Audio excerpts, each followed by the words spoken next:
Muy buenas noches, señoras, caballeros, bienvenidos al Gato al Agua. La verdad es que hay días que no están para muchas filosofías, ¿sabe usted? Y lo que está pasando en España en las últimas horas, pues ¿qué quiere usted que le diga? Hombre, siempre se puede filosofar. Pero lo que tenemos delante es seguramente lo más grave, negro y siniestro que hemos tenido desde... No sabría decirle exactamente desde cuándo, porque mire uno donde mire, lo que encuentra es una pirámide por la que resbalan toneladas y toneladas y toneladas de estiércol. Esta mañana comparecía, seguramente en comparecencia pregrabada, el presidente del Gobierno para explicarnos qué gran mujer es Teresa Rivera, con un par, qué bien va la economía española y qué menos mal que están aquí. Todo eso mientras alrededor lo que se desataba eran los coletazos. Me temo que los primeros bajidos, que diría Sánchez Albornoz, porque esto va a ir para largo, ¿verdad?, del asunto Aldama y lo del fiscal general del Estado, que es absolutamente intolerable. Sinceramente, no sé qué esperan los fiscales para ponerse todos de huelga hasta que ese señor se vaya. Pero un país normal no puede tener a un fiscal no solo imputado por el Supremo, sino del que la Guardia Civil dice expresamente que es el que filtró información confidencial. Es para no creérselo. Y sin embargo ocurre. Y sin embargo estamos así. Y sin embargo tenemos a la ministra de Defensa con un Hyperman uniformado a su lado abroncando a las víctimas de las inundaciones de Valencia. Abroncándolos. Porque no soportan que el pueblo está enfadado. ¿Cómo va a estar enfadado el pueblo con lo bien que se vive en la burbuja de la pedrosfera? Bueno, es para no creérselo. Se han vuelto locos o han perdido el juicio o directamente han desconectado por entero con la realidad. O a lo mejor es que son tan malos que quieren fingir, incluso así. Sea como fuere el asunto, insisto, es que estamos para pocas filosofías. Este es el momento en el que la oposición, toda la oposición, debería poner pies en pared. O sea, todo tiene un límite. No vamos a lanzarnos a asaltar el Palacio de Invierno, porque no imagino ya a Borja Semper, ¿verdad?, con un casco y un bate de béisbol. Pero bueno, digamos que dentro del marco democrático, ¿verdad?, hay vías que no pasan necesariamente por la sodomización de la derecha española. ¿Qué hace Feijóo hoy en la UGT para hacerse el simpático? ¿Qué hace hoy el Partido Popular Europeo obstaculizando, vetando un debate propuesto por Patriotas por Europa sobre la corrupción en España? ¿Qué hace el Partido Popular? ¿Qué haces, Alberto? ¿Pedir a la izquierda que os perdone la vida una vez más por ser del PP? Señora Gamarra, acaba de saltar, le juro que no estaba esto preparado, pero acaba de saltar el móvil de Julio Ariza diciendo señora Gamarra. Mire usted por dónde a lo mejor la clave está ahí.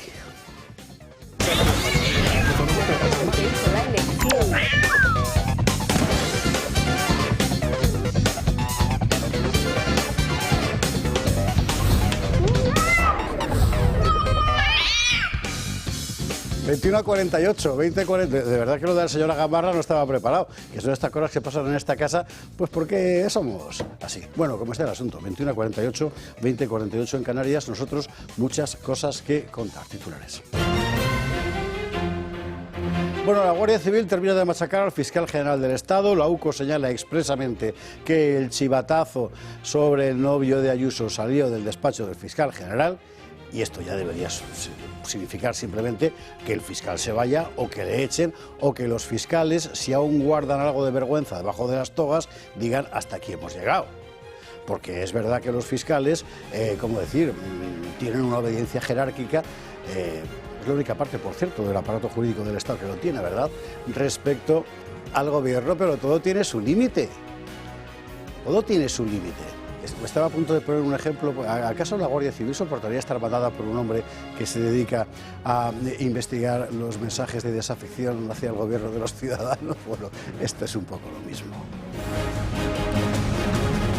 Bueno, el efecto Aldama empieza a hacer mella en el PSOE. ¿Se acuerda usted que cuando dijo Aldama delante del juez, aquí en esta casa, por cierto, dimos la comparecencia entera, ¿verdad?, que tenía contactos con la CIA y el MI6, salieron todos a decir, sí, hombre, Anacleto, el pequeño Nicolás, no sé qué.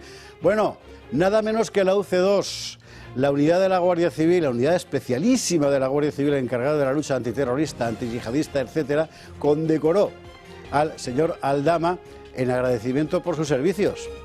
Nada menos que la UC2. Hoy está todo el mundo calladísimo en el gobierno. Vamos a ir a Valencia, sobre todo después de la... Y vamos a ir de todas formas, usted ya lo sabe, lo habíamos anunciado aquí, pero después de lo de Margarita Robles el otro día en Paiporta, con más razón. Vamos a ver, Valencia necesita ayuda, no necesita broncas, ni necesita propaganda tampoco. Hoy hablaremos, si todas las conexiones salen bien, con uno de los primeros vecinos de Paiporta que salieron a la calle con palas y con botas de agua a ver qué se podía hacer, y nos contará lo que está pasando ahora. No podemos dejar de mirar a Valencia, siguen necesitando ayuda, las imágenes que llegan de allí son en fin, iba a decir que no parece España, sí, lamentablemente parece España. Hablaremos de la nueva ministra, la señora Aguesen, que bueno, básicamente esto es que el lobby climático sigue mandando. Ya está, no hay más. O sea, esta mujer lleva un montón de años trabajando en eso. Pero es que hay más. Si usted mira a sus homólogos de Francia, de Inglaterra o de Alemania, verá que el corte es el mismo.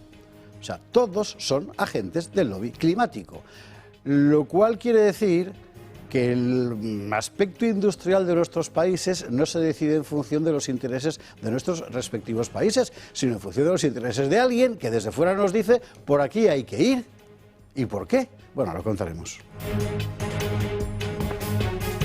Y si nos da tiempo hay que pasar por esa entrevista larga de Angela Merkel en Der Spiegel, donde cuenta la verdad sobre la guerra del gas. Es muy interesante. Es muy interesante porque al final la cuestión es la siguiente. Aquí nos han metido todos en un lío en el que los primeros damnificados, por cierto, son los alemanes, y alguien tendrá que dar alguna explicación, porque ahora mismo la situación de Europa, sobre todo a partir del 31 de diciembre, es letal. ¿Sabe usted por qué? Porque ese día dejará de pasar por Ucrania el gas ruso, que todavía pasa, porque sí, seguimos todos importando gas ruso a través de Ucrania. ¿No se lo habían contado, verdad? Pues sí, señor. Bueno, lo veremos. En compañía de nuestros contertulios de esta noche, don Antonio Alonso Timón, ¿cómo estás? Muy buenas noches, don José Javier. Pues estoy... Qué bien hiciste el día que decidiste no ser fiscal general del Estado. Sí, ¿verdad? Ciertamente. Joder. No hubiese podido serlo en ningún caso, porque no soy de la carrera fiscal, pero vamos, desde luego estoy muy bien España... sin ser fiscal general del Estado. Por cierto, el ejemplo que ha puesto usted de la Guardia Civil tampoco es muy afortunado, porque teniendo en cuenta los últimos directores generales que han dirigido la Guardia Civil en los últimos 30 años. O sea, el asunto este lo que demuestra es que la Guardia Civil está corrompida, pero bueno, quien está demostrándolo es la Guardia Civil. Sí. Bueno, claro, es que evidentemente la inmensa mayoría de la Guardia Civil son agentes, buenos agentes y son profesionales. Y además son los primeros interesados en que este gobierno que les ha machacado sistemáticamente, pues salgan las verdades del barquero. Y decíamos el otro día, si recuerdas, que es muy grave lo que conocemos, pero todavía puede ser más grave lo que nos falte por conocer. Porque tal y como va, esto se va haciendo, la bola de nieve cada vez se va haciendo más grande, y las gracietas del gobierno y del grupo parlamentario en el Congreso, esto siempre empieza así, no haciendo caso, no, esto es una mentira. Ya sabemos cómo es la ejecutoria del sanchismo, de sus medios de comunicación afines, del equipo nacional de opinión sincronizada, etcétera, etcétera, y esto empieza así, pero se está poniendo una cosa muy complicada. Y con esto termino, no nos tenemos que olvidar, y no lo vamos a hacer porque lo hemos visto en los titulares, de Valencia, porque sigue habiendo más de 200 muertos, y aquí todavía nadie ha asumido ningún tipo de responsabilidad, ni unos ni otros. Se han cargado una consejera que no sabía que tenía unas alertas que podía activar, pero poco más, y desde luego fue muy grave lo que ocurrió. Y toda esta polarización política y todos estos jueguecitos de cálculo político al final matan y hacen que más de 200 compatriotas estén ahora mismo muertos. Efectivamente. Hablaremos también de lo de Lobato, por cierto, que esto ya es una de estas vueltas que da la vida política, ¿verdad? Si usted no se ha enterado, resulta que cuando van a filtrar lo del novio de Ayuso, lo primero que intentan es que lo haga Lobato, el del PSOE de Madrid. Y que es técnico de Hacienda profesionalmente, lo mire y dice, esto yo no lo hago, y se quita del medio. Y entonces parece ser que es cuando Moncloa directamente se lo manda al fiscal. Sea como fuere, Lobato se va a un notario y registra la conversación. En fin. Pero fíjate la diferencia, el fiscal general del Estado, que es fiscal de carrera también, que también debería saber que esto es un delito, dice, no, esto yo sí lo hago. Luego ya hablaremos un poco del personaje, pero es Ahora Lobato está gravísimo. intentando que no lo piden por las calles los del PSOE, pero claro, ahí estamos en un... Bueno, a ver por qué ha salido esto también en este momento, porque Lobato también se ve un poco en peligro su liderazgo en la Comunidad de Madrid. ¿no? Entonces... Es interesante porque la campaña contra Lobato dentro del PSOE empieza justo después del mismo asunto. Las miradas que le echaba el otro día a Begoña cuando compareció no eran muy amistosas. Ahí hay un lío, en fin, bueno, Antonio, bienvenido. Buenas noches, don Jesús Trillo Figueroa, ¿cómo estás? ¿Qué tal? Buenas noches. Pues bien, gracias a Dios, bien. Cuánto me alegro. Yo estaba pensando en una comida que tenía a mediodía y que había una persona que dirigió una de las grandes empresas constructoras de este país y que me contaba cómo justo cuando toma posesión el gobierno Zapatero, Cristina Narbona cita a los a los presidentes de las principales empresas constructoras de España para notificarles que se acabó el Plan Hidrológico Nacional, ¿no? Con una frivolidad absoluta les dice que se acabó un plan hidrológico que tenía previsto, aparte de que estaba financiado 100%, casi 100%, por la Comunidad Europea. 100% no, pero mucho. Pero vamos, 90%. 700 millones. Exactamente. No. 700.000 millones de pesetas. 700.000 millones. Lo digo en euros, sí.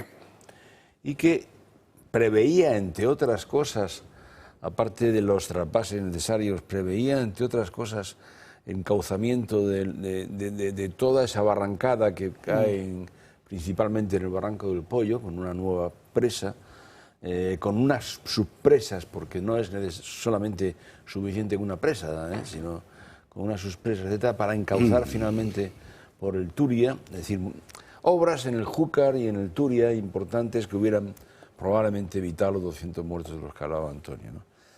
Lo cual me hace pensar, y luego empezó a hablar, luego hablaremos de eso, por cierto, cuando hablemos del gas, pero en fin, lo cual me hace pensar que el gran problema de este país no es el cambio climático. El gran problema de este país es el PSOE, es el socialismo, ¿no? El Partido Socialista Obrero Español yo creo que es un problema muy importante de este país. Ese partido nacido el 2 de mayo de 1879 no ha traído nada bueno, nunca ha traído nada bueno. Tal vez el único periodo un tanto más o menos aceptable, lo digo objetivamente, independientemente de ser de derecha, de izquierda o etcétera, fue el de Felipe González al principio, desde el año 82 hasta el año en el que ya empezó a denunciarse la corrupción y tal, ¿no? Pero es que no ha traído nada nuevo. Ni lo trajo en su día en la Revolución del 34, ni posteriormente en la Revolución del 36, ni previamente en su participación en la dictadura, ni posteriormente en la vuelta y de luego desde la gestión de Zapatero nefasta, como es el tema del plan hidrológico, y no digamos este señor. Lo digo porque, entre otras cosas, al final de esta semana comienza un acontecimiento político muy importante, que es el Congreso del Partido Socialista, ¿no? Congreso al que se dirige el Partido Socialista, en esta ocasión sí que absolutamente falto total de ideas, de proyectos, nada más que uno, que es la conservación en el poder, mantenerse en el poder como sea, y aquí sí será realidad aquello que contaba el mexicano que escribía sobre la corrupción, ¿no? Llegaba el señor presidente al Congreso de su partido, el Partido Revolucionario Institucional, y preguntaba al secretario, oye, ¿a qué hora es? Y le decía, la que usted diga, señor presidente, la que usted diga. Y lo era. Pues, en fin, y lo era. Y lo era. Y lo era. Jesús, bienvenido, buenas noches. Don Julio Ariza, ¿cómo estás? Aparentemente bien. ¿Tu móvil también? ¿Ya no hablamos más? Pero no hay que fiarse. Ariza tiene un móvil que de repente dice la señora Gamarra, la señora Gamarra. Ya no va a hablar como el más, lorito aquel que pero hablaré a través de mi Telegram. Eso me parece bien. Mira, pensaba en una cosa que quizás no hemos, yo por lo menos no he remarcado suficiente. Hay un actor ahí en la política valenciana, pero lo que ha pasado en Valencia es, por una parte, incompetencia de algunas personas, notoria, falta de previsión, por tanto la provisión era mucho más complicada, pero después de la falta de competencia de la Generalidad Valenciana, lo que ha venido es un acto criminal. Desde mi punto de vista, una clarísima omisión del deber de socorro y que seguramente es que se entra de lleno en algún tipo penal, pero seguro. ahí ha habido muchas personas que, tal como describía Posteguillo en una intervención verdaderamente dramática y clarividente, ni el primer día, ni el segundo, ni el tercero, había en Paiporta nadie para comenzar ni siquiera a retirar los cadáveres de en medio de la plaza, ¿no? Bueno, si hay alguien que en este momento podría perfectamente hacer algo en serio, políticamente en serio, y reconciliarse con los valencianos, es Compromís. Compromís tiene 4 diputados, hasta donde yo sé, en el Congreso. Esos 4 diputados serían suficientes para tumbar al gobierno socialista. Y Compromís ha aceptado ser cómplice, corresponsable del acto criminal que han cometido Pedro Sánchez y el resto de miembros del gobierno. Yo espero que los tomen buena nota de cómo Compromís, el tan valencianista partido político, cómo Compromís les ha abandonado, les ha traicionado y está siendo cómplice de aquellos que han practicado un acto criminal contra las vidas, las haciendas, los intereses de tantos y tantos valencianos que lo han perdido casi todo en esta subordinados al separatismo catalán. Compromís. En la misma, actuando en la misma. Atención a Compromís. A Paiporta nos vamos a ir dentro de un instante. Alejo Vidal-Quadras, muy buenas noches. Buenas noches. La semana próxima conmemoraremos una vez más la Constitución del 78, ¿no? El 6 de diciembre. Y hay un acto programado en Tarragona por parte de las organizaciones catalanas de la sociedad civil que defienden la democracia, la libertad, los derechos individuales frente a ese nacionalismo opresor y totalitario, y han organizado, como cada año en Tarragona, un gran acto con motivo del 6 de diciembre, el Día de la Constitución. Y yo animo a todos los que nos están escuchando que vayan ese día a Tarragona, porque será un acto que yo creo que dejará huella. Y todas estas cuestiones que estabais vosotros mencionando me llevan a una reflexión sobre la Constitución, ¿no? Vamos a ver. Las constituciones pueden ser mejores o peores, pueden estar mejor diseñadas o peor diseñadas, pero no hay constitución, por perfectamente estructurada que esté y por haber sido escrita por verdaderos próceres, sabios, patriotas, que resista a una clase política como la que tenemos. Es decir, al final, dependemos, como en la célebre novela, ¿no?, del factor humano, ¿no?, del factor humano. Es decir, decíais, una parte de la Guardia Civil se ha vendido, pero otra parte está defendiendo al Estado y está defendiendo la ley y la verdad. El fiscal general del Estado es un impresentable, pero hay fiscales que están ahora trabajando en el caso Aldama para defender la ley y la verdad. Por consiguiente, fijaos que al final dependemos siempre ¿de quién? De las personas. Y una de las cosas que tiene esta izquierda que padecemos es que corrompe a las personas. O sea, deteriora, destruye el nivel moral de la gente. Y contra eso es muy difícil luchar. Es muy difícil luchar. Porque fijaos que cuando Sánchez decide que si quieren ayuda que la pidan, lo hace para perjudicar al gobierno autonómico, que tampoco estuvo a la altura, por supuesto, pero lo hace con un cálculo político absolutamente rastrero y repulsivo. Entonces lo que necesitamos en España es, por supuesto, un programa ambicioso de reformas estructurales. Jesús mencionaba el inmenso error que fue la derogación del Plan Hidrológico Nacional.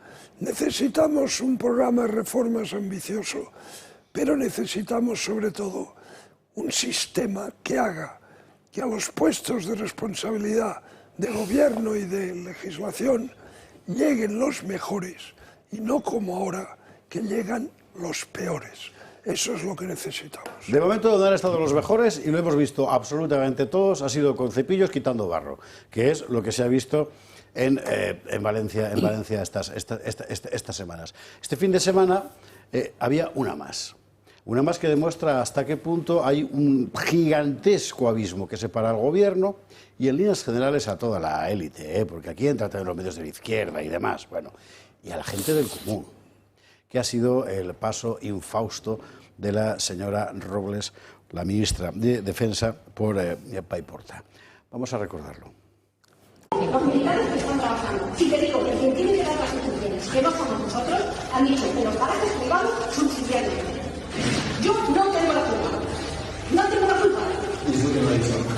Pues los correspondientes alcaldes y el de Copi. O sea, el alcalde de Paiporta ha dicho que hay que delegar un expediente garaje. No, que es secundario. Primero los garajes públicos y después los privados. Entonces, ¿esto para qué está? Si no sirve para esto. Pues vengo porque hay 8.000 personas trabajando a la Claro. Paseó Margarita Robles por las calles de Paiporta. Bueno, no diré que no se merecía lo que le dijeron. Escucha. ¿Hacerse la foto? Darle una pala, Una pala a la señora ministra. Una pala a la señora ministra. Darle una pala. Estamos abandonados. Esto es una vergonya en Valencia que la tenga. Una vergonya. Las 24 horas primeras son las más importantes. La señora ministra ara vengut a fer-se la foto. ¡Qué vergonya! ¡Qué vergonya! ¡A hacerse la foto! ¡La ministra! ¡Eso es una vergonya! Que venga el señor Sánchez también con la pala y los botetes. El señor Sánchez que venga también. Que eso es una vergonya auténtica. Y ahora ve a hacerse la foto. Mare de Déu Santísima. Mare de Déu Santísima. Bueno, también gracias Raquel, también este fin de semana tenemos un hecho luctuoso, terrible, que ha sido la muerte de un operario en las tareas de limpieza, en fin, de un edificio muy afectado, que era un colegio en Massanassa. La delegada del gobierno fue para allá y no se libró tampoco de la lógica expresión de la ira popular. Porque es que no se puede ir así por la vida, señores que mandáis. No se puede ir así por la vida. Vuestro sueldo lo pagamos nosotros. Así fue.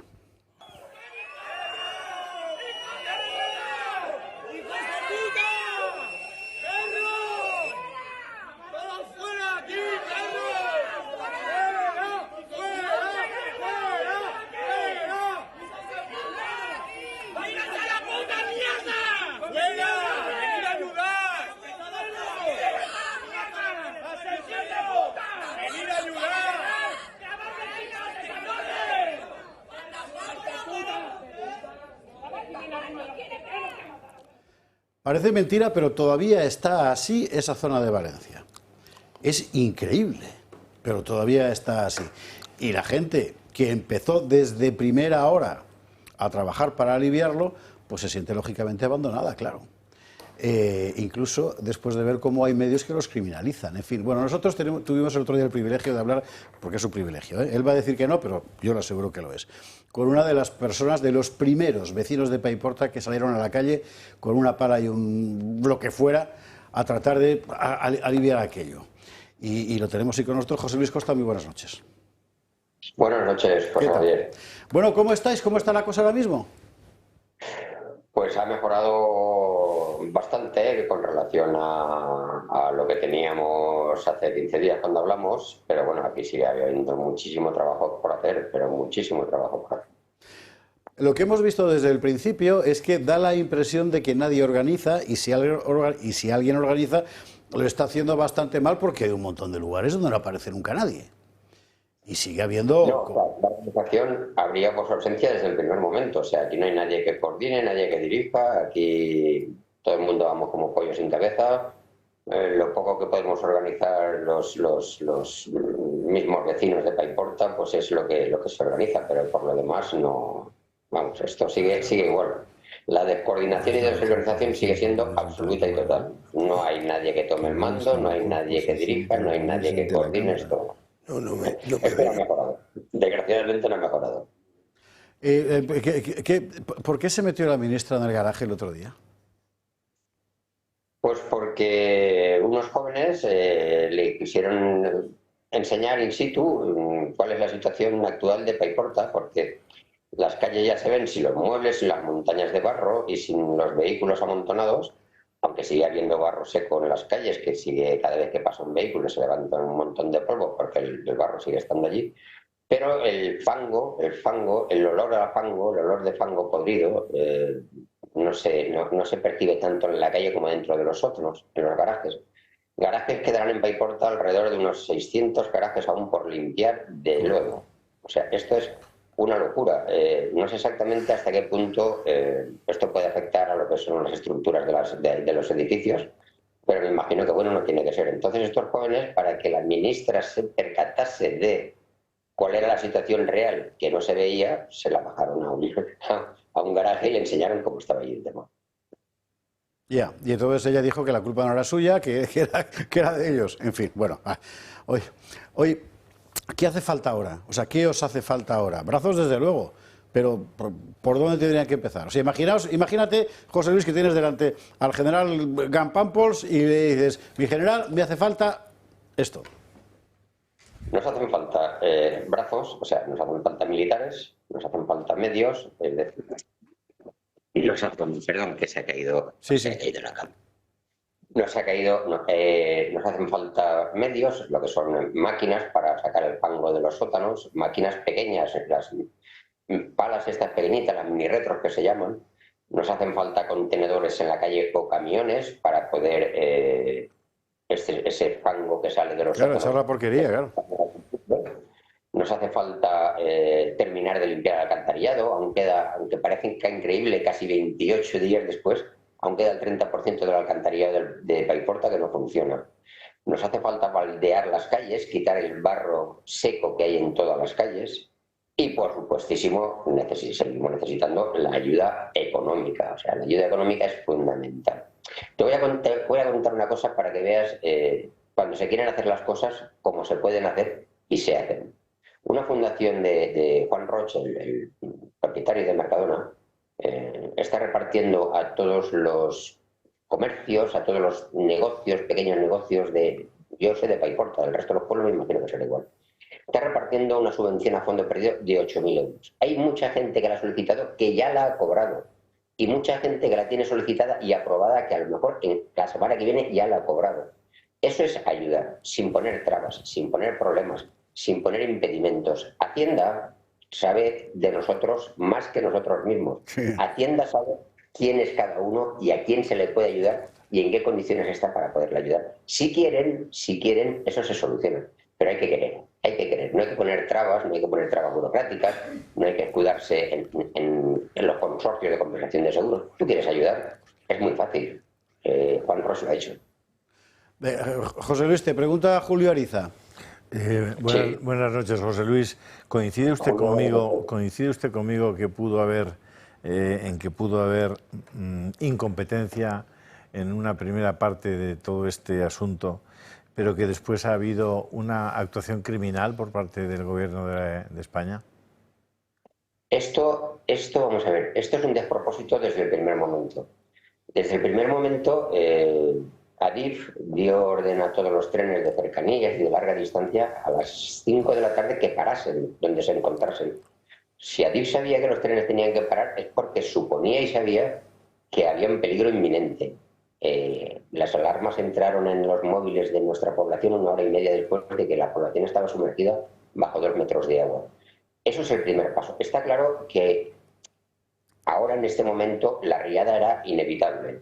Eso se tenía que haber evitado con muchísimo tiempo de antelación, pero ahora era inevitable. Lo que sí que se podía haber evitado eran las muertes. Eso es en el primer momento. Pero luego la gestión por parte de la Generalitat del presidente Mazón, igual que la gestión por parte del ministro del Interior, de la ministra de Defensa y del presidente del Gobierno, han sido criminales, criminales. Esto ha sido simplemente jugar cartas políticas. O sea, para sacar un rédito político, para hundir al PP en la Comunidad Valenciana, nos han dejado tirados desde el primer momento. Aquí hasta el cuarto día no ha aparecido absolutamente nadie. No sé si han tenido ocasión, y me imagino que sí, y si no, les invito a que lo hagan, y si es posible que lo pongan en las pantallas. Hay una pequeña charla que da Iker Jiménez, que es un escritor natural de Paiporta, que vive en Paiporta, domiciliado en Paiporta, y que la hizo en el Senado estos días atrás, y relata con inmensa claridad qué es lo que pasó aquí. Ah, sí, Posteguillo, no Iker, Posteguillo, y lo hemos emitido aquí en este fin de semana, ¿verdad, Julio? Si no me equivoco. Hemos emitido la declaración de Aldama íntegra y a continuación la intervención de Posteguillo. Sí, que es lo que está contando José Luis, efectivamente. Espectacular. Sí, sí. Correcto. Pues eso es lo que ocurrió. Y eso ha sido ni más ni menos que por sacar un rédito político de los muertos, bueno, de los muertos que dicen ellos que hay. Los que estamos in situ en el terreno no nos lo queremos nadie, la cifra de muertos que hay. Esto ha pasado como en la pandemia, que pararon el contador en 96 o 97.000 y hasta los 150.000 ya no contó ninguno. Aquí lo pararon en 216 o 217 el tercer o cuarto día y ya no han vuelto a contar más muertos. Eso no lo creemos nadie. De aquí de la zona no se cree nadie que haya esa cantidad de muertos. Pero nadie. Independientemente de las ideas políticas o del criterio de la... Esa cifra es ridícula, pero con esa cifra se quedará. Pero esto ha sido todo una acción criminal, estoy completamente convencido, por parte del Gobierno, una acción criminal. Y por parte del Gobierno de la Generalitat, una incompetencia total. ¿No le sorprende a usted, don José Luis, la posición de un partido como Compromís, que es un partido valencianista por esencia, que esté siendo cómplice de esa acción criminal? ¿No les deja a ustedes perplejos? Bueno, vamos a ver. Compromís no es un partido valencianista. Efectivamente. Compromís es un partido catalanista, claro, que no es lo mismo. ¿Vale? Compromís es un partido de extrema izquierda. De hecho, creo que en las últimas elecciones generales formó parte de la coalición de Sumar, de la que llevaba la vicepresidenta Yolanda Díaz, con lo cual no me extraña nada. O sea, de un partido de extrema izquierda no me extraña absolutamente nada, pero nada. Es más, si por ellos hubiera sido, su fatuidad llega hasta tal punto que tenían planes para el nuevo cauce del río Turia, que se construyó en 1957. Querían hacerlo como zona verde, o no sé exactamente qué es lo que querían, o revertir y devolver ese terreno a la huerta. O sea, hoy, si no hubiera sido por las obras de los pantanos que se hicieron de Benajeve y del pantano de Forata y del nuevo cauce del río Turia, que se hizo en tiempos de Franco, hoy Valencia estaría inundada. Valencia sería una auténtica catástrofe. Eso se debe a que en aquel tiempo se hablaba menos y se hacía más. Hoy se habla mucho, pero no se hace absolutamente nada. Para más Inri nos han colocado ahora de vicepresidenta, en lugar de Teresa Rivera, nos han colocado a otra ecologista extremista, que veremos a ver pues, si seguirá sin que podamos cortar. No sé si ustedes saben que en estas zonas de aquí, en los barrancos, crecen muchas cañas, pero cañas que hacen auténticos amasicos de cañas, auténticas barbaridades. Eso que estamos viendo ahí, las imágenes que hay ahí, son cañas arrastradas. Por eso son cañas arrastradas. Pues en esta zona, por cortar las cañas de los barrancos, se denuncia a la gente. O sea, por cortar unas cañas para mí, me denuncian. Ya no digo de limpiar el cauce del río y dejarlo expedito para que cuando vengan estas avalanchas de aguas puedan circular al doble de velocidad que circulan. Lo sabemos y lo hemos denunciado. José Luis, nos quedamos entonces con la petición fundamental. Entonces, hacen falta brazos y maquinaria. Y sobre todo instrumentos físicos para poder llevarse el lodo y toda la porquería que está saliendo y que sea más fácil la hora de poder terminar de limpiar el alcantarillado, que es absolutamente crucial para vivir. En fin, joder. Pues hoy, muchísimas gracias por estar esta noche con nosotros. Enhorabuena de verdad por el ejemplo para toda España, que toda España percibió con tanta claridad que todos los que han podido han acudido allí a echar a echar una mano. Y volveremos a hablar, porque aquí nuestro compromiso era que cuando el foco de la opinión poco a poco se vaya hacia otro lado, aquí seguir manteniéndolo sobre esta tragedia donde tantas cosas confluyen. Gracias mil, de verdad. Déjame la oportunidad, por favor, como última cosa ya, de agradecer a todos los voluntarios de toda España que vienen físicamente y que nos prestan su ayuda, mandándonos de todo y colaborando con todo. Estamos inmensamente agradecidos con España y con todos los voluntarios de España. José Luis Costa, gracias mil, un abrazo muy fuerte y muy buenas noches. Gracias, buenas noches, José Javier. Bueno, fijaos que estábamos recordando el inmenso error que fue la abolición del Plan Hidrológico Nacional en el año 2004, ¿no?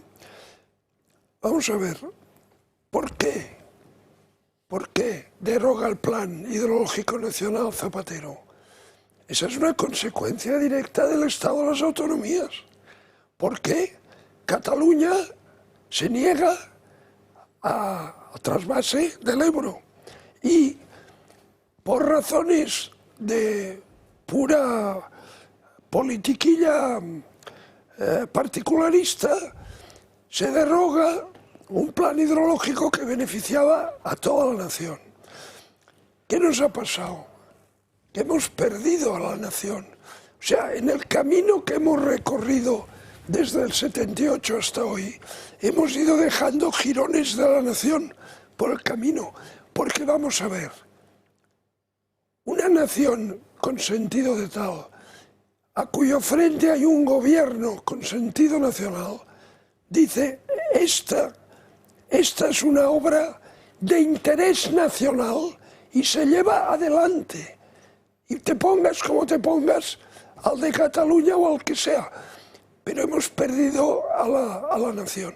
Y hubo un político muy destacado en la oposición que después de la tragedia dijo, el Estado de las Autonomías ha funcionado. Sí, ha funcionado. Sí, ha demostrado efectivamente. Ha funcionado. Hay que irse a la publi ya, que son las 10:20. Señores, hay que irse a la publicidad, pero ya. Enseguida viene Alexis Aneas. Vamos a hablar del asunto Aldama. Ellos, Liberum, están personados también. Teníamos aquí la semana pasada a Marta Castro de Vox, que durante casi una hora, más de una hora, estuvo contándonos cómo estaba el asunto. Ahora iremos a fondo sobre ese asunto. Antes, Agua Sierra Cazorla. Mire, lo mejor, para pasar este trago, ¿verdad? En fin, sabe usted que el agua mineral por antonomasia es Agua Sierra Cazorla, por los minerales que tiene, el magnesio, por ejemplo. Tiene un 30%, con 2 litros de agua Sierra Cazorla al día, tiene usted el 30% de las necesidades diarias de magnesio. Bicarbonatos, exactamente lo mismo. Sodio, tiene poquísimo, con lo cual para los hipertensos es ideal. Entre usted en la web aguasierracazorla.com, mire, explore además las variedades de refrescos de naranja, limón, etcétera, con esta agua y ya verá qué cosa más apetitosa. Publicidad y a la vuelta a por Aldama. ¿Qué marca es eso? 22-28, 21-28 en Canarias y nos vamos directamente a la cuestión Aldama, que ha sido la gran revolución informativa del fin de semana, evidentemente, y lo que vendrá, porque esto tiene pinta de ir para largo. Bueno, teníamos la semana pasada a Marta Castro. Vox es una de las acusaciones particulares personadas en todo este jaleo que empezó, recuerde usted, tirando del hilito de una mascarilla. Y a partir de ahí, ¿quién estaba con 2 deditos tirando? Alexis Aneas, Libero, muy buenas noches, ¿qué tal? Muy buenas noches, señor Esparza. Es un verdadero honor estar aquí rodeado de tantos amigos también. No, el honor es nuestro, vaya volumen que toma todo. Sí, y no se sabe realmente a dónde puede terminar. Con la última declaración voluntaria del investigado señor Aldama se han abierto diferentes melones. Y ya hay varias acusaciones populares que han emprendido la presentación de escritos solicitando diferentes diligencias, entre ellas la calidad de investigado de parte del gobierno actual. Vox también ha presentado este tipo de escritos ayer mismo. Y desde la asociación vamos a esperar mañana, que todavía estamos en fase de la declaración de investigados. Esta mañana ha habido 2 investigados que han declarado, mañana hay 3. ¿Por el asunto mascarillas?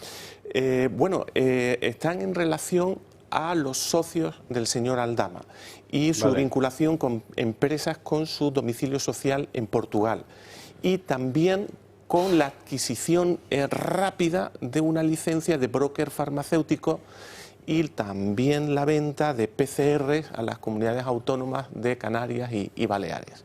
Ostras.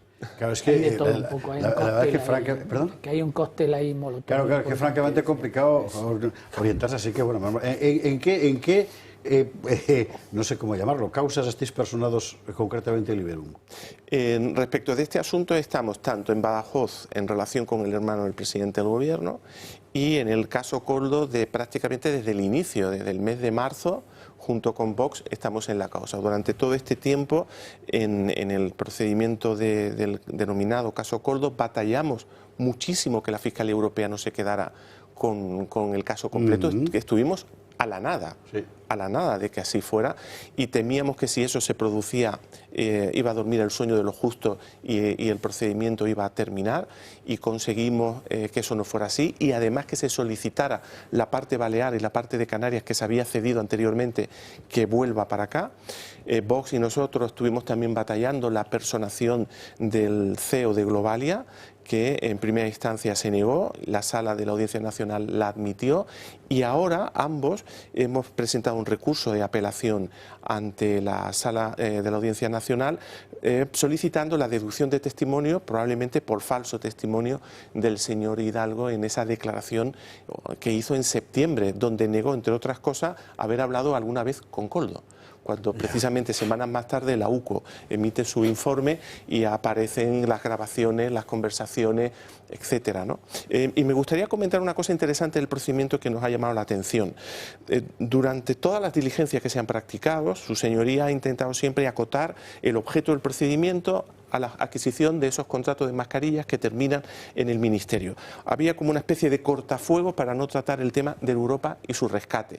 En cambio, en el escrito motivado de elevación al Tribunal Supremo para la imputación o ser investigado del señor ministro Ábalos, se dedican 7 páginas a la cuestión del rescate de Europa, y el último informe de la UCO le dedica 30 páginas.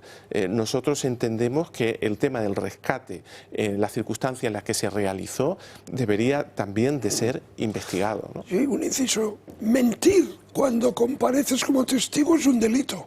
Por supuesto, por eso hemos solicitado, tanto Vox como nosotros, que se deduzca testimonio, porque además, no solamente es que a nuestro juicio, salvo mejor criterio, hubiera faltado a la verdad, es que sus respuestas eran siempre monosílabos. Y ahí hay toda una jurisprudencia respecto de la colaboración del testigo a la hora de pronunciarse, ¿no? Le preguntamos al señor Hidalgo si había constancia de que alguno de los vuelos que llegaron fueran desviados a un destino diferente, porque a todo esto seguimos sin albaranes de 8 millones de mascarillas, es decir, 20 millones de euros. O España es un desastre y aquí no hacemos inventario de nada, o se reenviaron a un tercer país. Y la respuesta del señor Hidalgo fue: lo desconozco, cuando lo lógico era haber dicho que no, ¿no? Pero es que el señor Ábalos, en el documento que aporta como pericial en el procedimiento, que finalmente no tuvo encaje, él no niega la inexistencia de los albaranes. Simplemente dice que como ninguna administración protestó, se deduce que las mascarillas llegaron a sus destinatarios. Pero si los destinatarios no sabían que iban a recibir mascarillas, difícilmente iban a protestar. Y por último, respecto de esto, hay certificado de altos funcionarios diciendo que las mascarillas se habían distribuido, pero la auditoría dice que ni siquiera tenían albaranes de la recepción. ¿Cómo pueden entonces emitir certificado de su distribución? Alguien ha metido la mano, es evidente. Bueno, y en medio lo de Aldama, y la que ha liado. Que recuerde usted que él está en la cárcel por otra cosa, que es lo de los hidrocarburos. Pero, bueno, cantó, usted lo vio aquí, en este canal, y ahora estamos con las consecuencias, que más o menos, y por el momento, son estas. En el PSOE esconden su nerviosismo, pero lo cierto es que Sánchez podría ser llamado a declarar en la comisión que investiga la trama Koldo en el Senado. En el PP mantienen la puerta abierta a esta posibilidad, aunque cargan en todo caso la responsabilidad sobre la mesa que preside precisamente el Partido Popular. La declaración de Víctor de Aldama refuerza en todo caso las imputaciones sobre el exministro Ábalos y quien fuera su asesor, Koldo García. Una de las acusaciones populares en la causa ha pedido al instructor del caso, el juez Ismael Moreno, que vuelva a pedir al comisionista que declare esta misma semana para dar respuesta a los asuntos que quedaron pendientes. Piden también la declaración representación de la mujer de Sánchez, Begoña Gómez, e incluso de Santos Cerdán, número 3 de los socialistas, por el presunto cobro de comisiones. Anticorrupción, de hecho, destaca este hecho, que afecta incluso al jefe de gabinete de la ministra Montero, Carlos Moreno. Este último habría recibido 25.000 euros en mano y Santos Cerdán 15.000, y ambos habrían constituido sendos delitos de cohecho. Aldama, sin embargo, no ahondó en su declaración voluntaria en el hecho de que el secretario general del PSOE habría recibido un dinero en respuesta al cupo vasco, es decir, pagos en B por adjudicaciones de obra en el País Vasco. Una presunta financiación opaca que afecta al PSOE y que su abogado desveló que ya se comentaría en sede judicial en otra ocasión. Decías tú de melones, o sea, este hombre ha hablado y ha salido un melonar completo, incluido el del famoso cupo, que si usted no lo ha pillado, fundamentalmente son mordidas, digamos, comisiones a las cúpulas regionales del, bueno, ellos dicen federales, del Partido Socialista por obra pública, lo cual lleva a, en su caso, financiación irregular del partido, o ilegal, más financiación ilegal en su caso del Internacional Socialista, que es otra de las vías abiertas. Y esto es... ¿Me permites una acotación sobre el tema de Europa que me parece relevante? Bueno, recientemente, la semana pasada prácticamente, Volotea, que es una compañía de aviación que factura 4 veces menos que Europa y que recibió más o menos la mitad de lo que recibió de rescate Europa, recibió 200 millones de euros, acaba de comunicar que no va a poder pagar el plazo, la cuota que tenía que pagar, porque tiene dos cosas, unos préstamos participativos entre el 7 y el 9% de interés, y luego tiene además los préstamos ICO. Pues Volotea no puede pagar. Air Europa tiene un EBITDA en este momento de 200 millones de euros y está cumpliendo sistemáticamente los pagos religiosamente de todo lo que le ha prestado, porque no le han dado ni un solo euro de subvención a Air Europa, no como a otras compañías, podemos citar varios ejemplos, pero a Air Europa no le han dado un solo euro, lo que han hecho es prestarle a un interés entre el 7 y el 9%. Les recuerdo que en este momento el Banco Central Europeo les deja a los bancos el dinero al 0,50, al 0,75. Es decir, que probablemente uno de los mejores negocios del mundo es coger el dinero del Banco Central Europeo y prestárselo a cualquier desgraciado ciudadano de este país, que le va a multiplicar por 10, por 15, por 20 el beneficio que puedes obtener de ese dinero, ¿no? Bueno, pues a mí me gustaría que se aplicara el mismo criterio y el mismo rigor a los rescates de todas las compañías aéreas que han sido. Y estoy hablando de Air Nostrum, estoy hablando de Volotea, estoy hablando de otras compañías, a otras compañías industriales que están también ya incumpliendo los pagos, las devoluciones de esos créditos, porque es que si no, estamos enviando a la gente un mensaje un tanto deformado. Es decir, una cosa es que Air Europa haya estado en el ojo del huracán porque ha habido unas relaciones personales de un señor que se llama Javier Hidalgo con Begoña, con Aldama, con no sé quién. Y otra cosa es la compañía, porque claro, si nosotros nos lanzamos a por la compañía, que tiene, me parece que son 2.600 trabajadores, podemos producir un perjuicio reputacional a una empresa que se juega muchísimo y que no es solamente Javier Hidalgo, que no forma parte ni siquiera ahora mismo ya de la estructura ejecutiva de esa empresa, ¿no? Lo cual, que la gente sepa que a Air Europa le han dado dinero en préstamo, que Air Europa está devolviendo puntualmente todos esos préstamos, que está pagando a un tipo de interés, que es un escándalo, y que hay otras compañías también de aviación, pero que nadie quiere hablar de ellas, porque quizás son de algunos que son todavía más amigos de los amigos, y esas compañías que han sido favorecidas por cantidades muy importantes de dinero ya han dejado de pagar sus compromisos.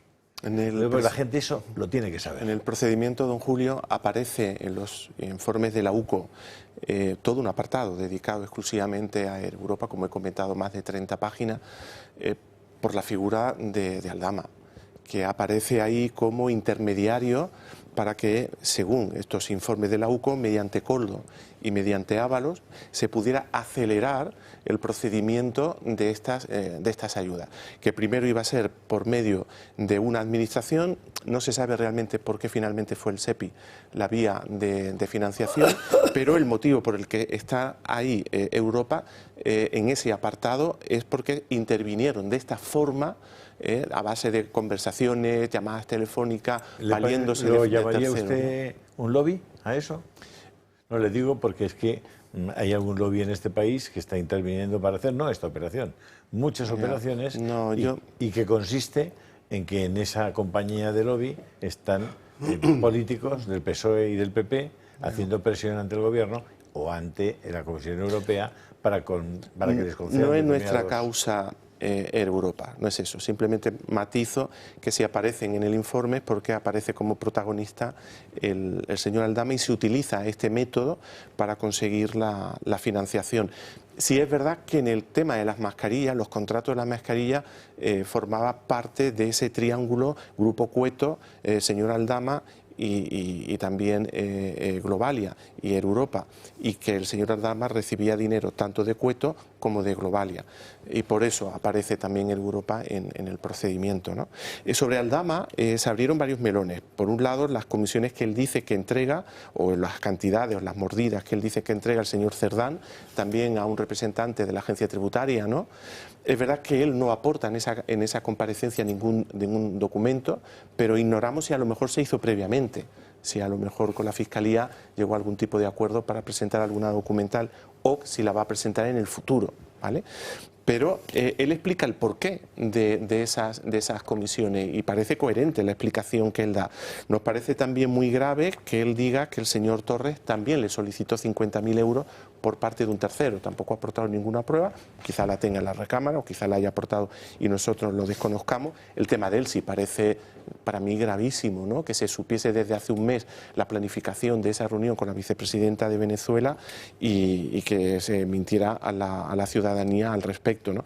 Y las cantidades de dinero que en efectivo reconoció que dio el señor Koldo y al señor Ábalos, yo ya perdí la cuenta, porque al principio hablaba una cifra, después ante las preguntas del Ministerio Fiscal dio otra cifra y al final parece que por un lado Ábalos recibió 400.000 euros en efectivo, el señor Koldo unos 250.000 euros en efectivo. Perdóneme, ¿por qué cree usted que está quedando el señor Illa al margen de toda esta información? Porque él era el máximo responsable de los contratos más grandes y además en un momento determinado se sabe que les dan contratos muy importantes a compañías muy cerca de la Roca del Vallés, donde él había sido alcalde, que no tenían prácticamente ni existencia física. Él aparece en el procedimiento con algunas conversaciones. Antes que se me olvide, respecto del presidente de Canarias, en el procedimiento hay una frase de Aldama Koldo diciendo que él nos debe una grandísima y no sabemos a lo que se refiere, que le debiera o no el expresidente de Canarias al señor Aldama, pero utiliza esa expresión, que nos debe una grandísima, y esto venía a colación de las ventas de las PCR, que también parece que se hizo negocio con las PCR y no solo con las mascarillas. Jesús, si nos vamos a la publicidad, que hay que hacer la pausa, sí o sí. No, yo la verdad es que de la declaración de Aldama, que me parece que han dicho, has resaltado cosas interesantes, sin embargo veo cierto cortafuegos. Por ejemplo, del presidente de gobierno. Porque claro, acreditar que lo único que tuvo con el presidente de gobierno son 30 segundos, desde luego, puede inculpar difícilmente de algo al presidente del gobierno, ¿no? Y luego, también respecto de Teresa Rivera, hay que tener en cuenta que casualmente se produce una declaración, en el caso Koldo no se produce una declaración, en el caso más importante de la persona que en aquel momento iba a ser afectada por una, que es la señora Rivera, a la que salva en todo momento. Y finalmente, pues oye, sí, has dicho los 15.000 a Santo Fernando. En definitiva, lo que está claro es que se lo está limpiando al presidente de gobierno de cara al próximo Congreso. Eso ya se lo ha hecho, le ha hecho la labor. También le ha hecho la labor de limpiar a alguno que otro, como el ministro de Administración Territorial, ¿no? Por tanto, sinceramente, salvo que haya más y haya pruebas, a mí por ahora me parece que es una declaración pactada. Y luego, por otro lado, te diré que no sé si es cierto. Pactada, perdona, ¿pactada con el gobierno o con la Fiscalía? Con el gobierno y con la Fiscalía. ¿Con los dos? Con los dos. Con la Fiscalía Anticorrupción. Vale. Y por otro lado, hoy me ha llegado que este señor había declarado, eso ya es más interesante, porque claro, 15.000, 50.000 es una chorrada, aquí estamos hablando de millones. Había declarado que sabía que se había producido la intervención, sabía que conocía todo el entramado de financiación de la Internacional Socialista. y que por esa financiación de la Internacional Socialista hoy en día Sánchez es el presidente de la Internacional Socialista. ¿Hay algo de esto de verdad o no? Yo este último de la Internacional Socialista, la verdad que no he recogido nada. Sobre Teresa Rivera sí aparece en el testimonio de Aldama, que se reúne 5 o 6 veces con ella, con Guacalúa también, para el proyecto de la España vaciada, y que recibieron 100.000 euros de subvención. Es verdad que del presidente del Gobierno solo menciona el tema de la fotografía, eso es verdad. Pausa. Hay que hacer una pausa inmediatamente, sobre todo para Santos Cerdán, que le va a venir fenomenal lo que vamos a aconsejar ahora. Marín Vallejo, ¿dónde ha estado esta mañana Marín Vallejo? Ahí. Esta mañana hemos querido venir a Clínica Santo Domingo Bayana Baloy para conocer un poco cómo funciona la medicina estética, pero también la dental, un tema muy importante, pero del que se habla muy poco. Y para ello, hoy además me acompaña la odontóloga Andrea Miranda. ¿Qué tal? Hola, ¿qué tal? Buenos días, ¿cómo estáis? Muy bien. Bueno, yo lo primero que le quería preguntar, porque es un tema, como digo, del que se habla muy poco, pero muy importante, es la importancia de hacer revisiones dentales. Bueno, pues me alegra que me hagas esa pregunta, porque muchas veces no se tiene en cuenta y es muy importante venir a clínica por lo menos una vez al año o cada 6 meses con el fin de prevenir patologías o de detectar las que ya presentamos. Nosotros en nuestras clínicas hacemos unas revisiones completas con un examen clínico y un examen radiológico para poder tener controlado pues eso, las lesiones cariosas que aparezcan o las posibles futuras lesiones que puedan aparecer. Y para todos los que nos están viendo desde casa, ¿qué recomendarías que una persona pues tenga como tips de higiene cotidianamente? Pues es muy importante que se realice una higiene 3 veces al día, o bien con un cepillo eléctrico o uno manual. La técnica es muy importante. Si utilizamos un cepillo manual tenemos que conocerla, y el cepillo eléctrico, sin embargo, hará pues el propio movimiento él solo. Debemos cambiar el cabezal del cepillo eléctrico cada 3 meses o el cepillo manual cada 3 meses también, de forma completa. Luego debemos utilizar también irrigadores, hilo dental, y también podemos utilizar cepillos interproximales. También hay pastas específicas que podemos utilizar según las particularidades de cada paciente y que podéis venir a preguntarnos para que os asesoremos qué tipo de pastas serían las mejores para vosotros. Y bueno, ya que también estamos aquí en la consulta, no sé si me podrías contar o enseñar un poco como los avances que hay ahora mismo en la actualidad tecnológica dental. Pues mira, hemos avanzado bastante y entonces tenemos sobre todo pues diagnóstico por imagen. Aquí en la consulta tenemos la radiografía periapical, que es como para hacer radiografías de dientes en concreto. Tenemos también el panorámico en otra sala y también un TAC para poder ver los dientes en las 3 dimensiones. Aparte, también contamos con un escáner intraoral, que es una camarita que pasamos por los dientes para que los pacientes puedan ver en pantalla su boca, y también nos ayuda a nosotros planificar bien los tratamientos.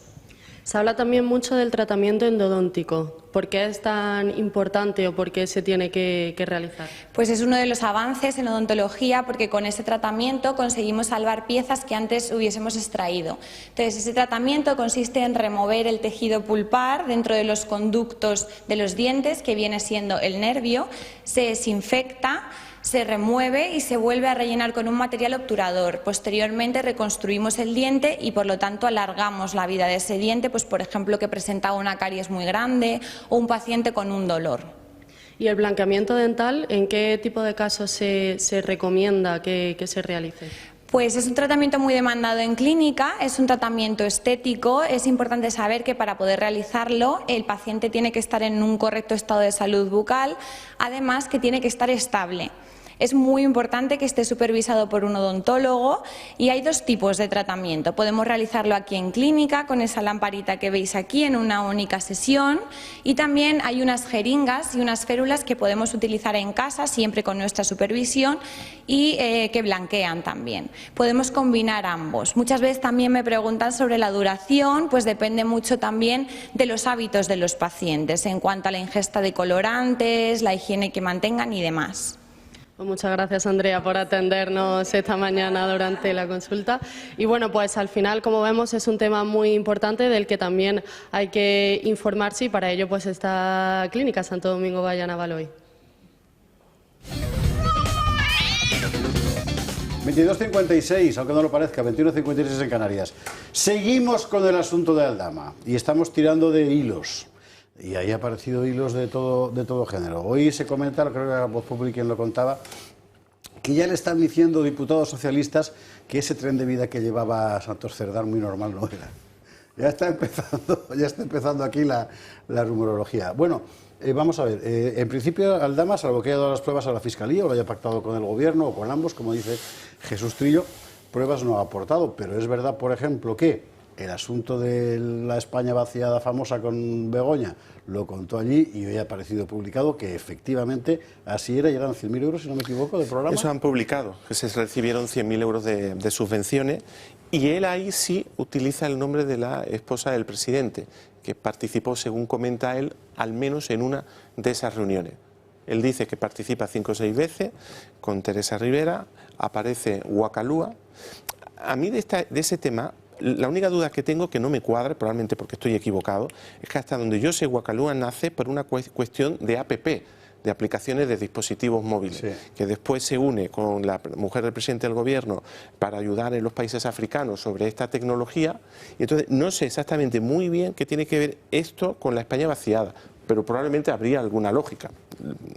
Bueno, pero todo lo que ellos hacían era vaciar España, así que de hecho se lo llevaban a Dominicana. En ese sentido, no, al final es una triangulación. Tampoco se dio mucho crédito, recuerde usted, cuando dijo en la declaración que él colaboraba con la CIA y con el MI6. ¿Recuerda usted lo que dijo el gobierno? Lo que conspicuos vimos del gobierno después, lo tenemos, ¿verdad? Sí, Bolaños, ¿no? Bolaños, Óscar López, entre otros. Vamos a ver.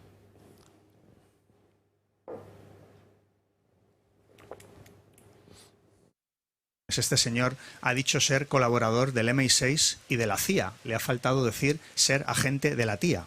Y por tanto, yo a este hombre, credibilidad ninguna. Bueno, yo creo que el señor Aldama se piensa que es James Bond y se parece mucho más al pequeño Nicolás. Pequeño Nicolás, segunda parte. Preocupación ninguna y el señor Aldama tendrá que responder ante los tribunales de todos los infundios y de todas las mentiras que ha lanzado sobre personas inocentes y sobre instituciones limpias. El pequeño Nicolás. Bueno, pues mire usted por dónde la UC2, que es la unidad de la Guardia Civil específicamente dedicada a la lucha contra el terrorismo internacional, el terrorismo yihadista y demás, pues le impuso una condecoración en agradecimiento. Y expresamente lo dijo así el coronel jefe de la unidad, que se llama Vázquez, si no recuerdo mal. Es este vídeo que ha publicado El Mundo. Pero a mí especialmente en tu caso, Víctor, no te hacemos entrega o no te imponemos esta medalla a título de premio o a título de recompensa, sino mucho más allá, ¿no?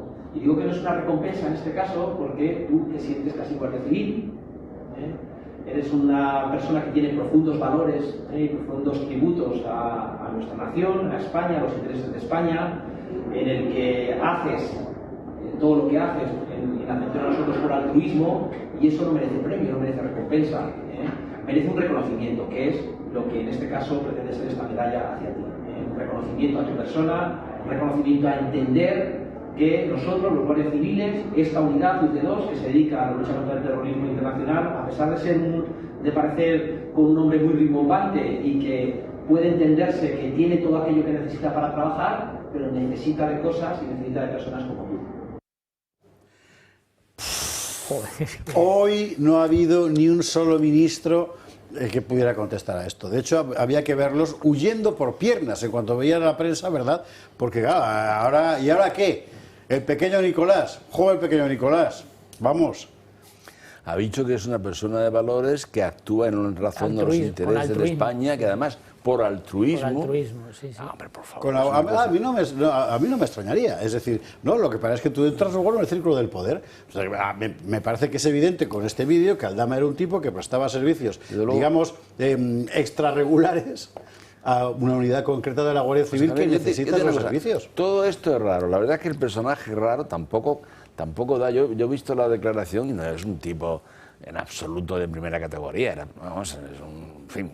No me parece precisamente tonto, no es precisamente James Bond. No quiero decir... Bueno. Tú antes has dicho que yo decía que estaba pactado también con el gobierno. No digo eso, yo digo esa declaración. Sí, a eso me refería. Otra cosa es que siga declarando. Yo Vale. Jesús, no sé Eso es si otra esto historia. está pactado, que puede ser, y puedes tener razón en tu teoría, y efectivamente puede haber datos que la sustenten.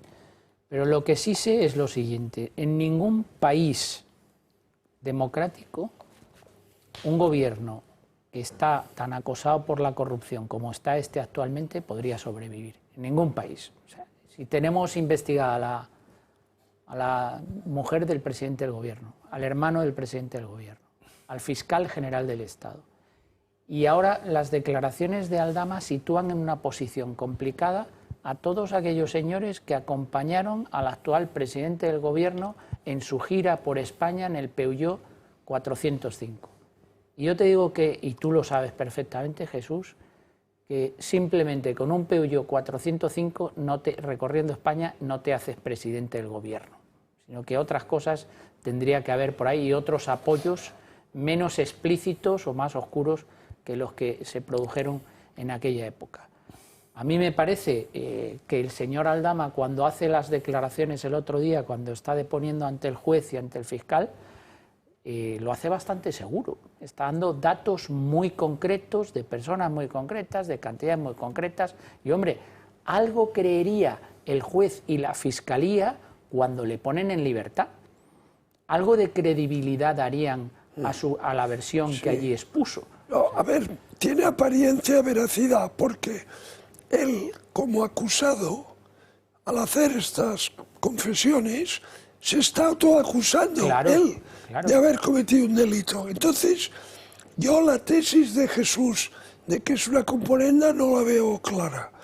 Es decir, yo creo que él está intentando salvarse a sí mismo, claro. No a Pedro Sánchez. Y además yo creo que él está dolido con algunas de las cosas que en estos últimos meses le han pasado. Claro, el menosprecio que le hace el presidente del gobierno. Sí. Dice, bueno, esta foto es casual, yo a este señor no le conozco. Y después hay puntos oscuros. O Ábalos hablando de él en los medios de comunicación. Por ejemplo, a mí un punto que me parece oscuro y no se ha aclarado es cómo a un individuo de este tenor, de esta catadura, la Guardia Civil le concede una condecoración, le acoge en uno de sus centros de élite, le aloja, le da acceso a zonas y a procedimientos de actuación que no son del conocimiento del público, y el coronel de la Guardia Civil, que le impone la medalla, le hace esas loas, le pone por las nubes y dice que ha ayudado a la Guardia Civil en cuestiones que la Guardia Civil no puede hacer. O sea, eso es lo que dice. Sí, entonces todo eso suscita interrogantes muy inquietantes. Entonces todo esto habrá que aclararlo. Yo, la negación no recuerda lo de Delcy, el proceder del gobierno. ¿Os acordáis cuando Delcy no había estado en España? Luego sí había estado en España, pero no había pisado el español. No había salido del avión. Luego salió con el pie derecho, pero no con el pie izquierdo. Luego salió con los dos pies, pero lo que estaba pisando no era territorio nacional. Pues aquí está pasando un poco lo mismo. Sí, pero de todas formas, mira, en este tipo de declaraciones, montaje, porque es una declaración montaje a la cual es el maestro número uno del país, ese señor Clochán, no tenga la menor duda. Bueno, ese señor es el abogado de Aldama. Sí, que es un gran abogado, no digo yo que... Sí, es un buen abogado. No tiene nada que ver, pero en fin, pero también es el mayor experto, como tú sabes muy bien, en este tipo de montajes. Bien, lo que yo digo es que las declaraciones de este tipo en proceso penal son largas y que las declaraciones tienen su momento oportuno. Hay que mirar no solamente lo que dice, sino en el momento en el que lo dice. Sí. Y en el momento en el que está haciendo esas declaraciones, sale viva la persona más perjudicada de todas, que era la señora Rivera. Si él dice las cosas que tenía que haber dicho sobre la señora Rivera en relación con el tema de hidrocarburos, etcétera, la señora Rivera no es votada en el Parlamento Europeo. Y sale vivo el señor presidente de cara al próximo Congreso. Yo creo que ya insisto, la en 30 componenda segundos de Rivera no se resuelve era nada. Le ponen en la bandeja la cabeza de Santos Cerdán, que ya el político no tiene, vamos, va a llegar al Congreso, yo creo que ni se persona en el Congreso, etcétera, etcétera. Luego, esto vale, de acuerdo, la declaración está muy bien, pero tiene que continuar. Tiene que continuar y tiene que continuar. Estoy de acuerdo contigo, Jesús, pero es que le ha dado munición al presidente del gobierno para que se cargue a los del Peugeot. Lo que pasa es que no creo que lo haga antes del Congreso, porque evidentemente hacerlo antes del Congreso es reconocer que hay Pero vamos a ver, tú dices que los 30 segundos... No, cuidado. Dice que el presidente del gobierno le dice: te agradezco mucho lo que estás haciendo. Me tienen informado. Entonces, a ver, aquí, esto perjudica mucho a Pedro Sánchez, no digas que no. Eso no inculpa a Pedro Sánchez de ningún delito. Efectivamente. No, eso es verdad. No hay ningún delito que se deduzca de lo que ha contado el Dama. ¿De qué delito se inculpa al señor presidente? En sentido estricto, esa expresión no se inculpa al presidente. Yo quería comentar varias cosas sobre el tema de su relación con la Guardia Civil, etcétera. Él dice que como la Guardia Civil no tenía dinero, él pagaba 2.000 euros mensuales para conseguir teléfonos móviles para cuando iba a Colombia, México y Venezuela, en esas labores de colaboración con antiterrorismo, y que él ponía el dinero. Y se le pregunta, pero 2.000 mensuales, usted que cambiaba todos los meses de teléfono, y él decía que inclusive en un mismo mes podía cambiar varias veces de teléfono. Por eso él relaciona esas actuaciones con antiterrorismo y aporta ese dato muy significativo. Los teléfonos me los cambiaban cada mes, no había dinero y yo ponía el dinero. Respecto de los hechos delictivos que él reconoce, hay que poner en relieve que no estaban en el procedimiento. Es decir, no es que él asume algo que ya estaba en el procedimiento. Cuando él habla de que da dinero a Cerdán, que da dinero a un representante de la agencia tributaria, eso no aparecía. Eso no aparece en ninguna. Entonces, el que el investigado reconozca delitos nuevos, yo entiendo que probablemente eso haya sido pactado previamente con el Ministerio Fiscal, que quiero recordar desde aquí que merece mi máximo respeto el trabajo que el señor Luis Pastor está diciendo. Otras ausencias que nos llama la atención es Armengol, que sí está en el procedimiento, en tanto en cuanto a la compra de mascarilla de Baleares. De eso no dice nada. Y no dice nada. Me llamó la atención de ese silencio. Sobre el tema de los hidrocarburos, probablemente no dice nada porque está en el número 5. En el juzgado número 5. Claro. Y probablemente si ahí hablaba sobre eso, su señoría del 5 podría sentirse molesto. De acuerdo. Yo Pero pienso, es el mismo fiscal. Y una última cosa. He escuchado muchísimo sobre el tema de las querellas o denuncias que se van a poner contra el señor Aldama por falso testimonio, etcétera. Aquí hay que recordar dos cosas. Una, que él, en calidad de investigado, tiene derecho a mentir. Sí. Y en ese acotamiento, difícilmente una querella puede prosperar contra él, porque está valiéndose de un derecho que la propia Constitución le brinda. Pero es que además de ser cierto lo que él dice, le brinda una normativa europea que dice que a los que delatan delitos de corrupción se les tiene que proteger. Y le blindado Bolaños, y Bolaños hace 2 semanas estaba diciendo que los que colaboren con la justicia van a ser protegidos por el gobierno. No solamente eso, sino que si se dice que hay una calumnia, tiene que probarse que es calumnia. Es decir, que por tanto la carga en la prueba la desplaza. Correcto. Entonces, el tema es delicado. Aunque entramos ahí en la prueba diabólica. Curiosamente, entre los que firman, insisto, ese día sale viva la señora Rivera, que era el objetivo. Entre los que firman la querella, según informaba el Español, de la que quieren poner el PSOE, no está Teresa Rivera. ¿Siguiente paso? Esperar a mañana, como mencionaba. Desde Liberum hemos decidido, equivocadamente o no, y respetando por supuesto las actuaciones de otras acusaciones populares, esperar el movimiento del fiscal. Queremos saber qué pieza separada quiere abrir, si no quiere abrir ninguna, qué batería de diligencias quiere practicar, y en función de lo que él haga, entonces actuaremos, o bien adhiriéndonos a lo que ya hay presentado, o bien inclusive yendo a otros juzgados con nuevos procedimientos. Pues tenéis trabajo para años, ¿eh? Sí, tenéis trabajito, esto va para adelante. Alexis Saneras. Y con el tema de Valencia estamos preparando una muy buena, pero cuando la tengamos cerrado... ¿Sí? ¿No se puedes avanzar ¿Nada? Lo hablamos. Sí, bueno, pues esperamos entonces a que esté preparada. Alexis Saneras, gracias mil por estar esta noche con nosotros en este asunto que se va complicando, pero cuanto más se complica, mayores son sus consecuencias políticas. No hay más que ver la onda expansiva, ¿verdad?, que se genera día tras día. Gracias mil, de verdad. Nos vamos a la publicidad. A la vuelta vamos a hablar del otro escandalazo del día, evidentemente, que es la cuestión del fiscal general del Estado, que lateralmente ha dejado a Lobato colgado de una brocha en algún sitio, ¿verdad? Al jefe del PSOE de Madrid. Usted no sabe quién es, no lo sabe nadie, pero bueno, ya lo digo yo. Y a ver si hablamos de la nueva ministra de reto demográfico.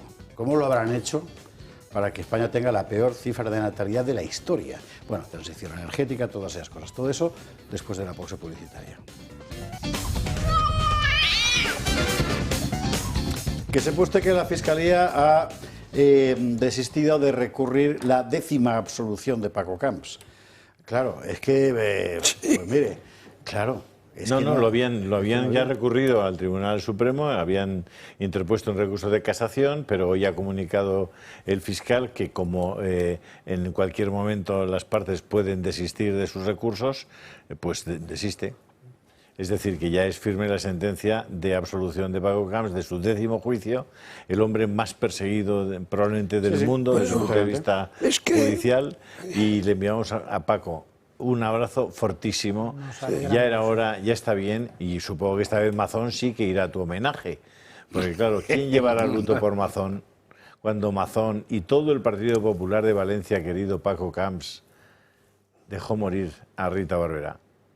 Cuando el comportamiento del Partido Popular de Valencia ha sido de una inmoralidad, de una bajeza realmente lamentable. Así que Mazón ahora se va a encontrar con el mismo cariño, con la misma generosidad con la que él ha tratado a Paco Camps y a Rita Barberá. Oye, yo creo que el ensañamiento judicial llega un momento que fatiga, ¿no? Yo creo que al final han dicho, bueno, dejémoslo estar. Ya vale, ¿no? Sí. Ahora yo sí que quiero recordar a todos esos compañeros de la profesión, ¿verdad?, que han estado durante años señalando al PP valenciano como la cumbre de la corrupción y no sé qué. Mire, tiene Paco Camps donde lo tiene y Rita Barberá, que en paz descanse, donde están. ¿De verdad vais a seguir haciendo manifiestos para apoyar a Begoña o qué? O al fiscal general, pronto habrá un manifiesto de Rosa María Artal, Rosa Villacastil, y demás compañeras mártires apoyando a Álvaro García Ortiz, ¿a que sí? Bueno, pues habréis con la UCO, porque lo que dice la Guardia Civil es que salió de su despacho la filtración, así. García Ortiz tuvo un papel clave en la trama de la filtración de los correos del novio de Isabel Díaz Ayuso, González Amador, con la Fiscalía. La Guardia Civil ha desvelado parte del secreto de sumario y pone el foco en el papel preeminente del fiscal general del Estado. En su informe de cerca de 50 páginas, la UCO hace una cronología de las comunicaciones que en su momento mantuvieron Álvaro García Ortiz y la fiscal jefe de Madrid, Pilar Rodríguez, pero también con otros fiscales. Hace unas semanas el Tribunal Supremo abrió causa en su contra, acusándoles de un delito de revelación de secretos, aunque por el momento permanecerá el secreto del resultado de la entrada y registro del despacho del fiscal general. Según recoge la UCO, el 8 de marzo, pasadas las 7 de la mañana, la mano derecha de García Ortiz, Diego Villafañe, solicitó a la fiscal jefe provincial de Madrid toda la información y vía WhatsApp sobre la denuncia de la Fiscalía contra el empresario González Amador, e incluso le pidió el escaneado de los informes por ambas páginas. Dice la UCO que es justo 5 días después cuando se filtra todo a los medios de comunicación, El Mundo, La SER y El Diario.es. Con todos los agentes ponen el foco en el papel relevante que tuvo el fiscal general para la filtración de los correos que contenían el acuerdo entre la Fiscalía y un ciudadano particular, en este caso la pareja de Isabel Díaz Ayuso, para que admitiera 2 delitos fiscales. Sobre la nota de prensa de la Fiscalía contra el empresario, la UCO también revela los intentos por parte de García Ortiz y de Pilar Rodríguez por añadir más leña, como cianuro, a toda la información. Un poquito de cianuro. Joder, qué nivel. Bueno, Isabel Díaz Ayuso, que estaba por ahí, en Corea del Sur estaba. Esta mujer busca unas inspiraciones un poco singulares. Bueno, en Corea del Sur ha reaccionado de esta manera, que vas a ver. Mientras estamos desde la Comunidad de Madrid trabajando, dejándonos la piel para intentar traer inversiones, oportunidades, proyectos, futuro, empleos, para seguir arrimando el hombro en España, tenemos a un gobierno, lo venimos denunciando desde hace mucho, que se ha instalado en corrupción, en escándalos, y que además, como decía y como venía advirtiendo, han orquestado un caso desde la mesa del presidente del Gobierno para intentar destruir a una rival política a través de su novio. Ahora entraremos específicamente en la operativa, es decir, qué es lo que parece que pasó y desde dónde. Porque efectivamente el Palacio de la Moncloa está metido de hocicos en este asunto. Pero antes hay que contar algo que quiere usted que le diga. Seguro que los juristas lo explican y lo justifican y lo comprenden e incluso lo encomiarán. Pero a mí me parece impresentable, que es esto del Tribunal Supremo que rechaza suspender al fiscal general del Estado. Está imputado, está el informe de la Guardia Civil. ¿Qué más tiene que hacer? ¿Matar a Manolete? Porque lo mata, vamos. En fin. Bueno, fiscal, hay juristas en esta mesa. Bueno, es el día que salió la noticia de la investigación del fiscal general del Estado, me acuerdo perfectamente que organizábamos una jornada con fiscales en la universidad, en mi facultad, y el comentario era ese, si se podía suspender al fiscal general del Estado, ¿no? Y llegaron a la conclusión ellos, que de Derecho Penal y de la Fiscalía General del Estado, obviamente, pues son fiscales de carrera, saben más que yo, que ninguna norma jurídica preveía esa situación, porque claro, esto es un supuesto hecho que no estaba previsto inicialmente, ¿no? Sino que cuando lo normal es que si el fiscal general del Estado se investiga en un procedimiento y con las cosas que están sucediendo en este procedimiento directamente se aparte del cargo y limita, claro. Pero como no se había dado nunca este caso, es cierto que no hay ninguna norma jurídica, corrígeme si me equivoco, Jesús, que tú también eres jurista, no hay ninguna norma jurídica que habilite a los tribunales a suspender al fiscal general del Estado si él, de motu propio, no dimite. Totalmente, es un órgano independiente y, por lo tanto, solamente una sentencia judicial podía inhabilitarlo, pero no la suspensión que... Efectivamente. Hay varias asociaciones de fiscales, como usted sabe, que han pedido su dimisión. Yo, como soy un piernas y no soy jurista, lo que le digo es que esto sería intolerable en cualquier otro trabajo en España. ¿Me entiende usted? En eso estamos de acuerdo. O sea, lo que pasa es que los tribunales tienen que aplicar la ley. Los fiscales, que por cierto han demostrado, las asociaciones de fiscales, ser de lo más combativo, y ha estado francamente bien, no digo que no, ¿verdad?, en todo este tiempo, pues hay que dar un paso más. Pero al final es cosa vuestra. Bueno, decía yo... Pero el Consejo Fiscal, el Consejo Fiscal son los fiscales de sala, ¿no? Bueno, si el Consejo Fiscal mayoritariamente le retira su confianza, él no está obligado a dimitir tampoco. No, él no está obligado. No está obligado a dimitir, no. A ver, pero aquí entramos en lo que yo os decía, que son las reglas no escritas y el comportamiento y la, llamémosle, sensibilidad ética de las personas. O sea, si el Consejo... ¿Como la de Begoña Gómez, por ejemplo? Sí, como Begoña Gómez. Es decir, estamos en una España desquiciada, o sea, una España desnortada. Una mujer del presidente de gobierno, y hemos tenido 6 o 7, ¿cómo se le ocurre utilizar los despachos de la Moncloa y a personal de la Moncloa pagado por el Estado para sus negocios particulares? ¿Pero en qué cabeza cabe? Pues lo ha hecho. Pero Alejo, siguiendo lo ha hecho, con esta... Y encima dicen que todo esto es fango. Hombre, fango sí. El fango en el que ella se revuelca, ¿no? Pero Alejo, siguiendo con esta teoría tuya del factor humano a la que yo me adhiero sin fisuras, hay que empezar a analizar también el fiscal general del Estado. Este señor era un fiscal que estaba en una provincia, en Galicia, y que en su vida pensó que iba a ser nombrado fiscal general del Estado. Y que probablemente en su fuero interno también piense que no merece ser fiscal general del Estado, que no está preparado para ser fiscal general del Estado.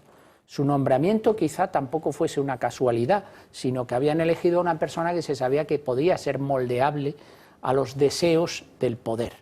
Y entonces, evidentemente, cuando Bolaños dice ¿por qué vamos a investigar al fiscal general del Estado por hacer su trabajo? Y efectivamente, Bolaños no miente, está haciendo su trabajo, el trabajo que le habían mandado desde la Moncloa. Sí, sí. O sea que hay que conocer también dentro de ese factor humano que es decisivo en los momentos en los que estamos viviendo en España, hay que conocer la personalidad de cada uno y cómo llega cada uno a un cargo. ¿Y en esa situación puedes atenerte al protocolo? Pues me parece que ahí es donde alguien va a tener que empezar a pensar, luego veremos lo de Feijóo con el UGT, ¿verdad? Bueno, la derivada política de todo este asunto ha sido el tema Lobato, claro. Y la convicción... Bueno, Lobato lo tiene mal. La certidumbre de que la maniobra inicial sale del Palacio de la Moncloa nada menos. Lo cual, por cierto, agrava la situación del fiscal general todavía, pero en fin, más o menos la película es esta. Moncloa le pidió al líder del PSOE madrileño, a Juan Lobato, que sacara a la luz los correos electrónicos del abogado del novio de Ayuso con la Fiscalía. Pero Lobato se negó. ¿Qué hizo entonces el Gobierno a través de Pilar Sánchez Acera, jefa de gabinete de Óscar López? Según publica en exclusiva el diario ABC, decide filtrar el documento a la prensa. Es entonces cuando Juan Lobato va a una notaría de Madrid para dejar constancia de los mensajes que recibe de Sánchez Acera, para que quede por escrito que él se negó a compartir dicha información ante la posibilidad de verse implicado legalmente. Un seguro que nos garantizara que si nos atacaban porque nos acusaran de que la Fiscalía nos dio información, que quedara claramente acreditado, como así está, que a nosotros no nos da la Fiscalía ni una información de nada en absoluto y que todo nos llega, tanto a Pilar como a mí, por vía de los medios de comunicación. La conversación que tengo con Pilar esa mañana es la normal de cada pleno, de oye, hoy sácale esto, está este documento con el correo, y yo lo que le pregunto es, ¿y este correo de dónde lo hemos sacado? ¿De dónde viene? Y me dice, lo tienen los medios. Esto ha sido hoy mismo, pero no se entienden entonces estas contradicciones con el comunicado que publica anoche. Lobato asegura que nada de la información de ABC es cierta, que únicamente fue a un notario a dejar constancia de que ni el PSOE madrileño ni Moncloa habían tenido constancia alguna de estas filtraciones. No se entiende. Su declaración en el Supremo como testigo dirá la verdad. Efectivamente, porque ha sido citado como testigo. El Supremo ha citado a Lobato como testigo y ahora vamos a ver lo que pasa, porque claro, vamos a ver, si tú te has enterado de algo por la prensa, ¿qué sentido tiene llevarlo al notario? O sea, es que es un poco absurdo, ¿verdad? Lo sabe todo el mundo. ¿Qué es lo que lleva al notario? ¿Y qué es exactamente lo que llevas al notario? Por otra parte, los mensajes de WhatsApp, si no me equivoco, y está, por cierto, X lleno de referencias al tema, en sí mismo no son prueba de nada. Tiene que estar testado por alguien que garantice que esa comunicación ha sido real, porque no puedes haberte inventado el montaje. En fin, bueno... No, pero lo que sí está claro es que todos eran conscientes de que eso no estaba bien. Filtrar a la prensa los datos de un contribuyente es un delito.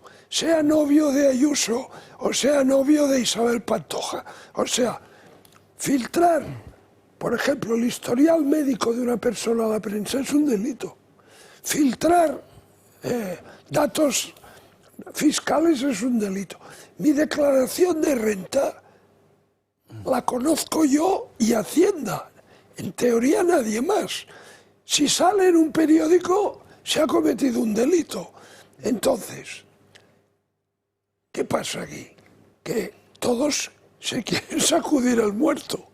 ¿Y cuál es el único que al final, por lo que decías tú, de que en el fondo es un pobre hombre, comete el delito? García Ortiz, que es el más desgraciado de todos, porque Lobato, que tonto no es, dice que yo cometer un delito, ni hablar, y se va al notario y dice, señor notario, yo no he sido... Sí, se va al notario después, ¿eh? Se va al notario mucho tiempo después, cuando el asunto se... Cuando ve las orejas al Lobato. Cuando ve las orejas al lobezno. Cuando ve las orejas al cazador, en este caso, que eso es lo que ha pasado. En fin, en cualquier caso, ¿pensáis que es casualidad que esto haya salido en esta semana y en este momento? Claro, es el tema. Y luego, además, la declaración ante el Supremo la hace el viernes cuando comienza el Congreso. O sea, que hay un hombre honrado en el PSOE. No se hoy da cuenta que es curioso, eso de Lobato lo dice más gente, ¿sí? La información la recibe de la jefa de gabinete del jefe de gabinete. Sí, señor. Es decir, que ahora resulta que tenemos jefa de gabinete del jefe. ¿Pero te has enterado ahora? Jesús, no, sí, yo me entero hoy, por supuesto. Pues sí, señor, ¿Cómo iba a imaginar que aquí hay una cadena de jefes de gabinete? Hay varias instancias donde hay jefe de gabinete del jefe del gabinete. A mí me hace mucha gracia porque yo fui jefe de gabinete. Entonces, saber que yo podría haber tenido un jefe de gabinete... Pero tú eres jefe de gabinete de un jefe de gabinete.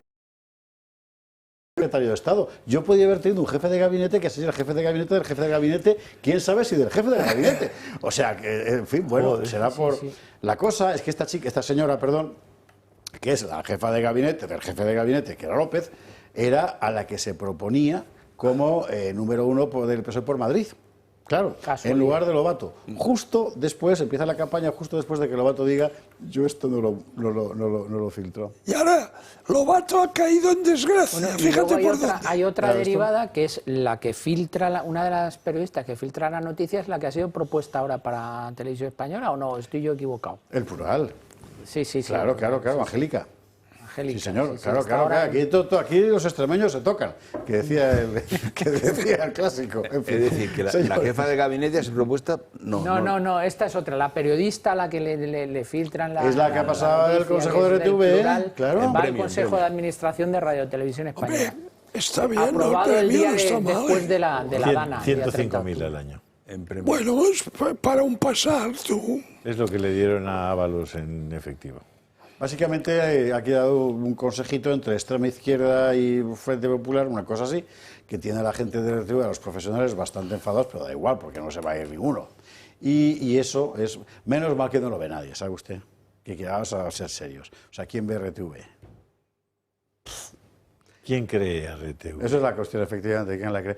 Señores, hay que hablar de dos cosas muy importantes, que son lo de Feijóo, con la UGT, que mire usted por dónde guarda coherencia con lo que ha pasado hoy en el Parlamento Europeo, donde el Partido Popular ha vetado un debate sobre la corrupción en España, no sé muy bien por qué, y lo de la nueva ministra, la señora Aguesen, que es importante porque me parece que es que usted ya lo sabe, pero bueno, tiene que saber que en los países europeos las políticas industriales de nuestros países no atienden a los intereses nacionales de nuestros países, sino a otra cosa que nadie sabe quién es.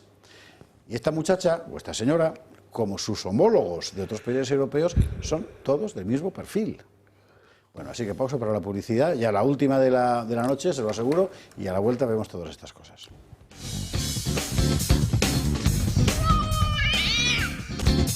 ...23:37, 22:37 en Canarias. Lo primero, saludos cordialísimos a las Carmelitas Descalzas de Úbeda. Bien. Ay, qué alegría me has dado, de verdad. Me has dado una alegría. Pobrecillas, dicen, don Julio, no llegan los pedidos, llegan con cuentagotas. No sé si más cerca de Navidad, que pasará, hay mucha competencia, aunque nuestros productos, sabe usted, son de verdad artesanos en su contenido, sin productos químicos para aparentar la vista y no ser. Dios nos ayudará, confío, y si tenemos que volver a las raíces de tener que partir lo justo, volveremos. Pero Dios, lo primero, en fin. Yo creo que... ¿Y qué es lo que hace? Pues hay que comprarles el turrón, los polvorones, todos los productos los tenéis en lo he puesto en el canal de Telegram. Hay una página web que se llama carmelitasdescalzasdeúbeda.es. Mañana, Raquel, rotulito con las Carmelitas Descalzas de Úbeda. Y a los 5 primeros pedidos, regalo de libro de José Javier Esparza. Tercios qué grande y picas y arcabuces se llama el pack, que tiene 2 novelas. Pero eso será mañana. Mañana daremos todas las indicaciones, el teléfono, el correo del Club de Amigos, para que definitivamente me tiren toda la cabeza por estas cosas que les monto. Pero yo me apunto a regalar otro libro, porque además las Carmelitas Descalzas de Úbeda las conocí. Una tía de mi mujer era Carmelita Descalza de Úbeda. ¿Qué libro le vas a regalar? Pues el mío, el que acabo de publicar, el de Fraga. Mira qué apropiado. Pues ahí yo lo mando a nadie. Mañana damos todas las coordenadas. Ahora vamos a ver a Feijóo. Hombre, porque la vida, ¿qué sería la vida sin Feijóo? Pues muy triste. Hoy acudía Feijóo al Congreso de la UGT. No había gambas en las mesas, no sabemos lo que pasó después, pero él habló así. Me han referido que soy el primer presidente del Partido Popular que tiene la palabra en un congreso de la UGT. Llevan ustedes 44 congresos. La mayoría de ustedes no me votaron, no pude ser presidente del gobierno y en consecuencia he conocido a Pepe Álvarez.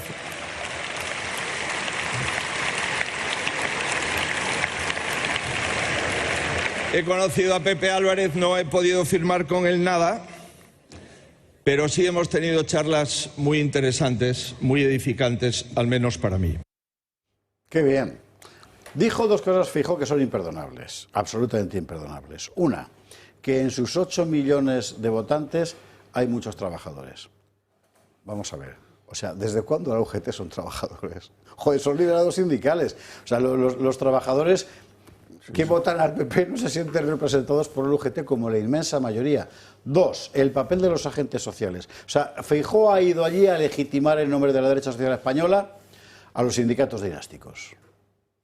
Pues enhorabuena, Alberto, ¿qué quieres que te diga? O sea, estoy seguro de que tus votantes hoy han descubierto que efectivamente lo que hace falta en España es que Feijóo siga pasteleando con el UGT y con comisiones. Espera, que hay que oír a Yolanda. Y ahora hablamos de las últimas. Porque claro, luego venía Yolanda.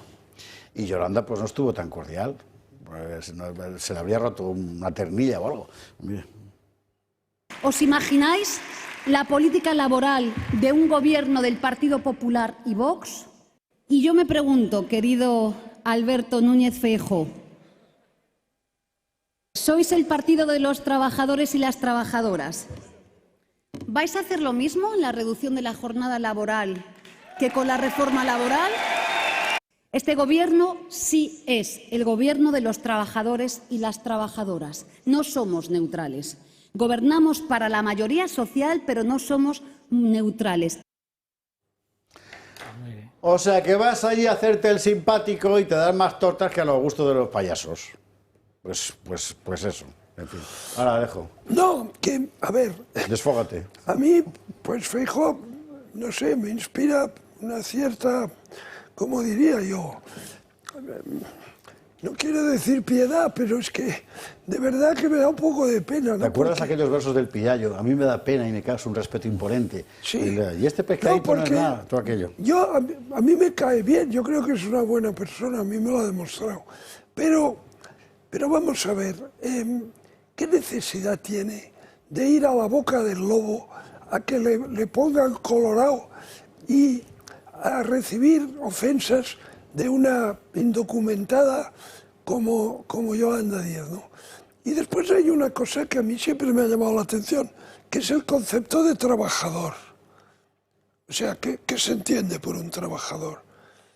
Un ingeniero es un trabajador, un abogado, claro, son trabajadores, y un militar, y un policía, y un juez, y un notario, todos esos son trabajadores, y un profesor de universidad.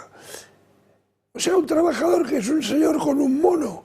Pues hoy día, señores con mono, hay pocos ya. Estamos en una sociedad de servicios. Entonces, el concepto decimonónico de trabajador está totalmente superado. Yo creo que el PP siempre ha tenido un problema.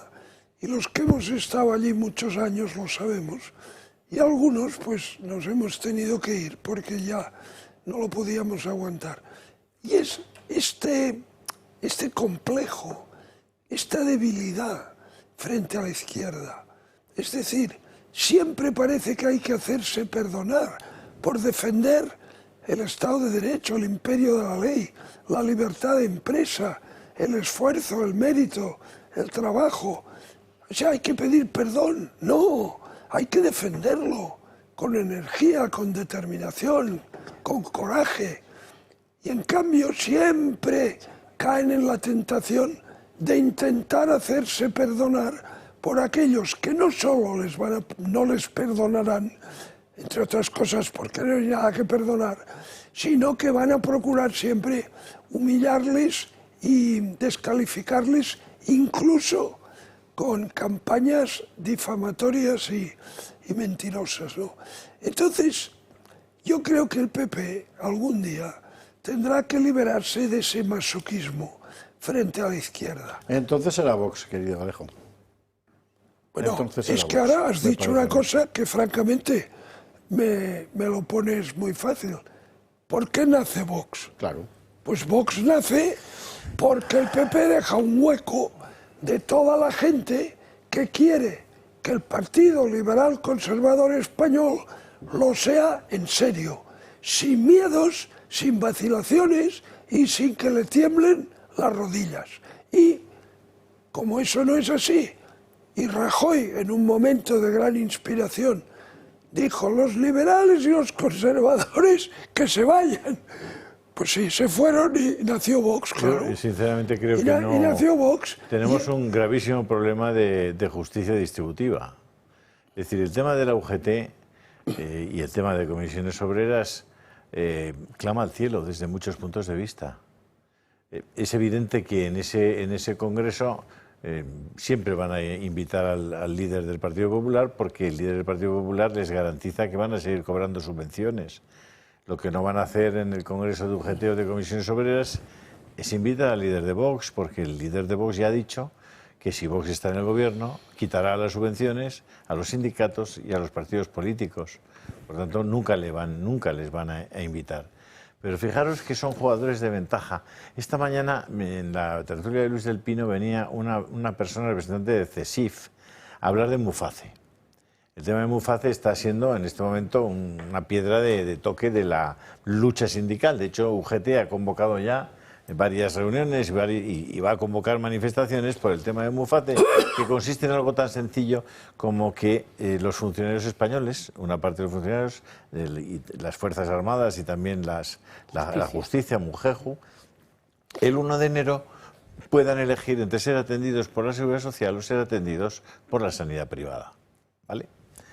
Eso que mucha gente dice que es un privilegio, yo me niego a considerarlo un privilegio. Yo creo que lo que es lo normal. Lo normal sería que todos los ciudadanos pudieran elegir el día 1 de enero entre ser atendidos por la sanidad pública o la sanidad privada. La realidad es que solo lo son los funcionarios, pero es que hay una penalización al resto de los ciudadanos. No hay un privilegio hacia los funcionarios. Hay que recordar que eso nace precisamente porque los funcionarios no tenían el privilegio que sí que tenían el resto de los trabajadores, que era la Seguridad Social. Desde el origen fue así, claro.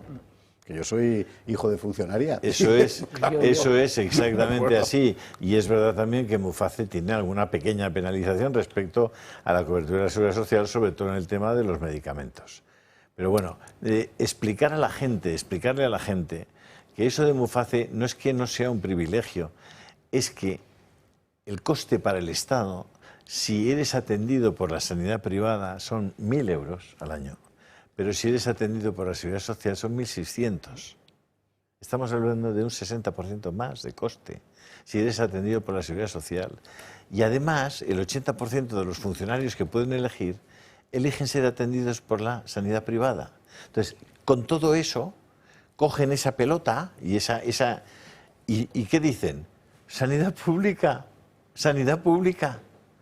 ¿Pero de qué estáis hablando? ¿Por qué engañáis a la gente de esa manera? Perdona, es que el concepto de público es quien paga. Si tú vas a Muface, es sanidad pública, porque la paga el presupuesto del Estado. Pero la prestación te la no da... es que no sea pública. Y además, como has dicho tú, no es un privilegio, en absoluto. Porque lo paga el Estado. Lo único que hace es que descarga a la Seguridad Social, que está saturada de una parte de su trabajo, con lo cual la alivia, y segundo, se ahorra mucho dinero el Estado. Eso te iba a decir, o sea que la operación, si no se renueva desde cualquier punto de vista... Pero ¿por qué no sale la UGT y dice, ¿por qué no sale la UGT, en vez de decir lo que están diciendo, por qué no salen de una vez y dicen, Muface para todos? Claro. Porque será más barato, será más sostenible y además la gente ejercerá su libertad, cosa que a UGT probablemente le disgusta un montón. Pero Muface para todos, majos. Bueno, aparte, señores, vamos a ver a la señora Guesen. Yo de todas formas, de lo de Feijóo, muy rápido, quería decir, recuerdo un artículo que creo que fue de Juan Carlos Girauta en las últimas elecciones del 23 de julio del año 23, cuando decía, ¿por qué se preocupará tanto el señor Feijóo y el PP en general por la gente que no le va a votar? Sí. Si se preocupa... Bueno, se ha dicho una frase cruel que tiene algo de hipérbole, pero algo de verdad. Dice, el PP es un partido muy raro porque no le gustan sus votantes. Sí, es así. ¿No? Y es verdad, ¿no? No es cruel, es como la vida. O sea, es así. Es una cosa extraña, es absolutamente ¿no? así. De hecho, es lo que ha pasado hoy en el Parlamento Europeo, donde el Grupo Popular Europeo se ha negado a que se debata lo que toda la derecha social española está pidiendo. Bueno, pero aquí mira, estamos viendo lo que estamos viendo y en Estrasburgo aplaudiendo a Teresa. Antes estábamos diciendo una cosa con Jesús que es demoledora. Vamos a ver. La señora Rivera es una apóstol del cambio climático y defiende la tesis de que el cambio climático nos amenaza con la extinción de la especie humana. Vale.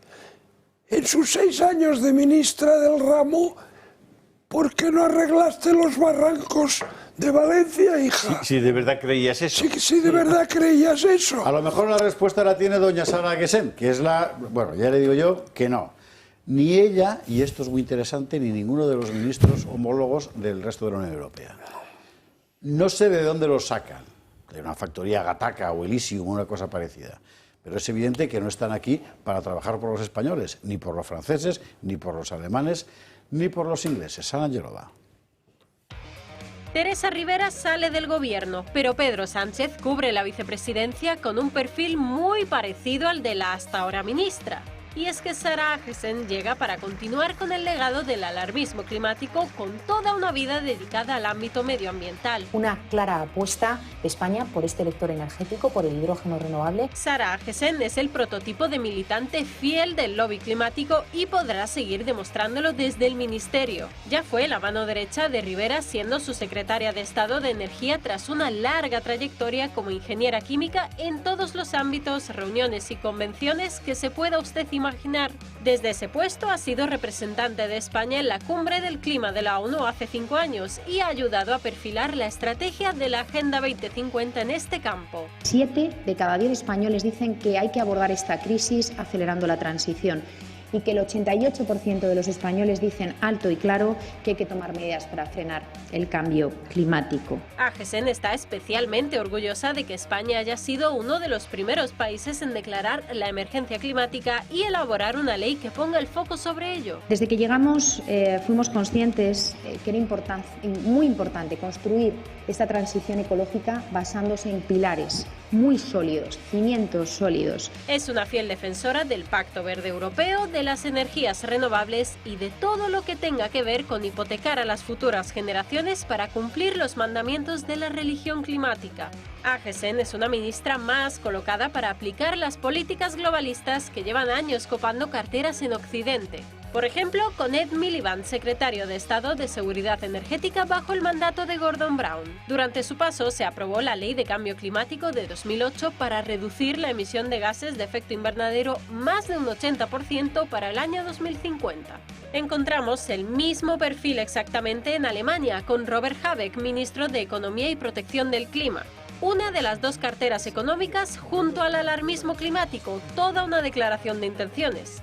Habeck es partidario de recaudar más tasando las emisiones de CO2 para que quien contamine más pague más. También ha dado luz verde al apoyo económico desde Europa a países en vías de desarrollo para ayudarles, ojo, en la transición energética. Por último, tenemos a Agnès Pannier-Runacher, que fue nombrada ministra de Transición Energética para proteger a los franceses del cambio climático. Viene exactamente de la misma escuela woke que los anteriores. Reducir las emisiones, castigar a las empresas que contaminen y trasladar al ciudadano de a pie que si no puede circular por ciertos sitios de su ciudad con su coche antiguo es por su bien. Ministros y cargos públicos colocados específicamente para proteger la ideología climática por delante de los intereses de su país. En nuestro caso, eso seguirán haciendo Teresa Rivera desde Europa y Sara Agesen desde el gobierno. Y a mí me gustaría subrayar esto. Es decir, no hay políticas nacionales ya, al menos con esta gente. Pero van todos a lo mismo. Es decir, la señora, la francesa es del partido de Macron. Habeck es un verde, es el ministro de Economía y Protección del Clima, se llama. Miliband es un laborista clásico, por esta señora lo mismo puede estar en el PP, porque no hay más que escuchar lo que ha dicho Manolo Bonilla o el señor de Castilla y León este fin de semana. Bueno, vamos a ver, son políticas estrictamente anti, Esparza, o si quieres, nacionales. Que vayan haciendo, pero las elecciones regionales en Austria de este fin de semana, en la segunda región más importante de Austria, las ha ganado el Vox austríaco. Usted se estará preguntando que en Italia no hay un ministerio de ese tipo. Vamos a descubrir la realidad de toda esa historia. Vamos a ver. Yo empecé el programa de esta noche recordándose una comida que tenía en el mediodía. Este mismo señor me decía, a renglón seguido de decirnos a la señora Narbona que se acabó el Plan Hidrológico Nacional, nos dijo, no os preocupéis, todo va a ser sustituido por las desaladoras. Bien, las desaladoras es, por lo visto, el cambio climático. Es decir, hay que tener en cuenta que las desaladoras, es decir, un 70% del componente de costes del metro cúbico de agua procedente de la desalación es energía. ¿Cómo se va a producir esa energía? Con ciclos combinados. ¿Y los ciclos combinados de qué se alimentan? De gas. Es decir, ruso, por cierto. Esa es la realidad. No, y también de molinillos y de energía solar. Mira, de ciclos combinados. Y esos ciclos combinados y las desaladoras que producirán tal, claro, la salmuera, ¿a dónde va? Al mar, eso no contamina. ¿De dónde se coge en fin. Yo Jesús, te digo una cosa. Mira, todo es una auténtica locura. A ver, vamos a ver. Porque lo todo que es auténticamente ecológico era todo es mentira. De la misma manera que si se creían lo del cambio climático, hubieran trabajado para evitar las catástrofes y hubieran puesto los medios, porque claro, si crees que es tan grave, coño, haz algo, ¿no? Y sobre todo, no vayas en Falcon, deja el coche oficial, vete en bicicleta, tía, empieza a demostrar a la gente para que te puedan entender y creer de que tú te crees lo del cambio climático. Pero no se lo creen ninguno de ellos. Están contaminando más que nunca. Es que hay no sé cuántos cientos y cientos de viajes del Falcon, del presidente del gobierno, más los de los ministros. ¿Estáis de coña o qué? Pero Julio, que la gente sepa cosas que son muy fuertes, ¿eh? Pues tienes 30 segundos para que la sepan. Muy rápido. Antes la dijo este señor amigo de Paiporta. Tú sabes que había un plan de protección de la caña y que estaba prohibido cortar cañas. Que a cualquiera de los que están en cualquiera de las ciudades en las que se ha producido la dana, que le pregunten qué es lo que había en la riada. Cañas y más cañas. Pues Blasco Ibáñez, cañas y barro. Don Antonio Sotimón, don Alejo Vidal Cuadras, minuto 15 segundos para cada uno. Sí, yo creo que el reportaje de Ana Angelova es bastante completo y lo que hemos dicho aquí, y esto ya no es un problema a nivel nacional, sino que estamos en la senda, en el track de todos los países de la Agenda 2030, del cambio climático. Y entonces este ministerio, que es un ministerio muy sensible a una determinada ideología que propugna este gobierno sobre el cambio climático, es una continuación de la labor que ha llevado a cabo Teresa Rivera, que por cierto ha sido promocionada por su labor fantástica a vicepresidenta de la Comisión Europea, en una Comisión Europea presidida por von der Leyen, que se ha caracterizado por también preocuparse por este tipo de políticas y donde el cambio climático ha sido una de las directrices fundamentales, o sea que más de lo mismo. Tres cosas. El vehículo de hidrógeno, el vehículo eléctrico de baterías y la energía nuclear, ¿vale? El vehículo de hidrógeno, ¿cómo se consigue el hidrógeno? Electrolisis. La electrolisis, ¿qué necesita? Energía eléctrica a tope. Las baterías, todos los coches eléctricos, ¿vale? Esa inmensa cantidad de electricidad, ¿cómo se va a producir? Con solar y eólica. O sea, no. Y tercero, la nuclear no emite CO2 y es muy segura. De hecho, es la más segura. Pues la van a cerrar. Pues nos oponemos. Entonces, claro, con gente que vive instalada en la mentira, en la contradicción y en la falta de rigor científico, es muy difícil entenderse. Señores, un minuto nos queda, así que se acabó. Se acabó porque bueno, estaba bombardeando el Club de Amigos para decir que mañana, no se lo puede perder, Pablo Linares y Felipe Utrera Molina. Luis Felipe Utrera Molina, conferencia aquí, en el Club de Amigos sobre el Valle de los Caídos. Su historia de verdad. Va a ser aquí a las 7 de la tarde. 7 de la tarde. 7 de la tarde en el Club de Amigos. Para acabar con una noticia simpática, le cuento que según el Instituto de Medicina Legal y Ciencias Forenses de Aragón, más del 90% de los menas sometidos a pruebas periciales, como la ortopantomografía, son mayores de edad. Señores, don Antonio Alonso Timón, don Jesús Trillo, Alejo Vidal Cuadras, Julio Ariza, mil gracias a los cuatro por estar aquí esta noche y ustedes que descansen. Mañana, Valle de los Caídos.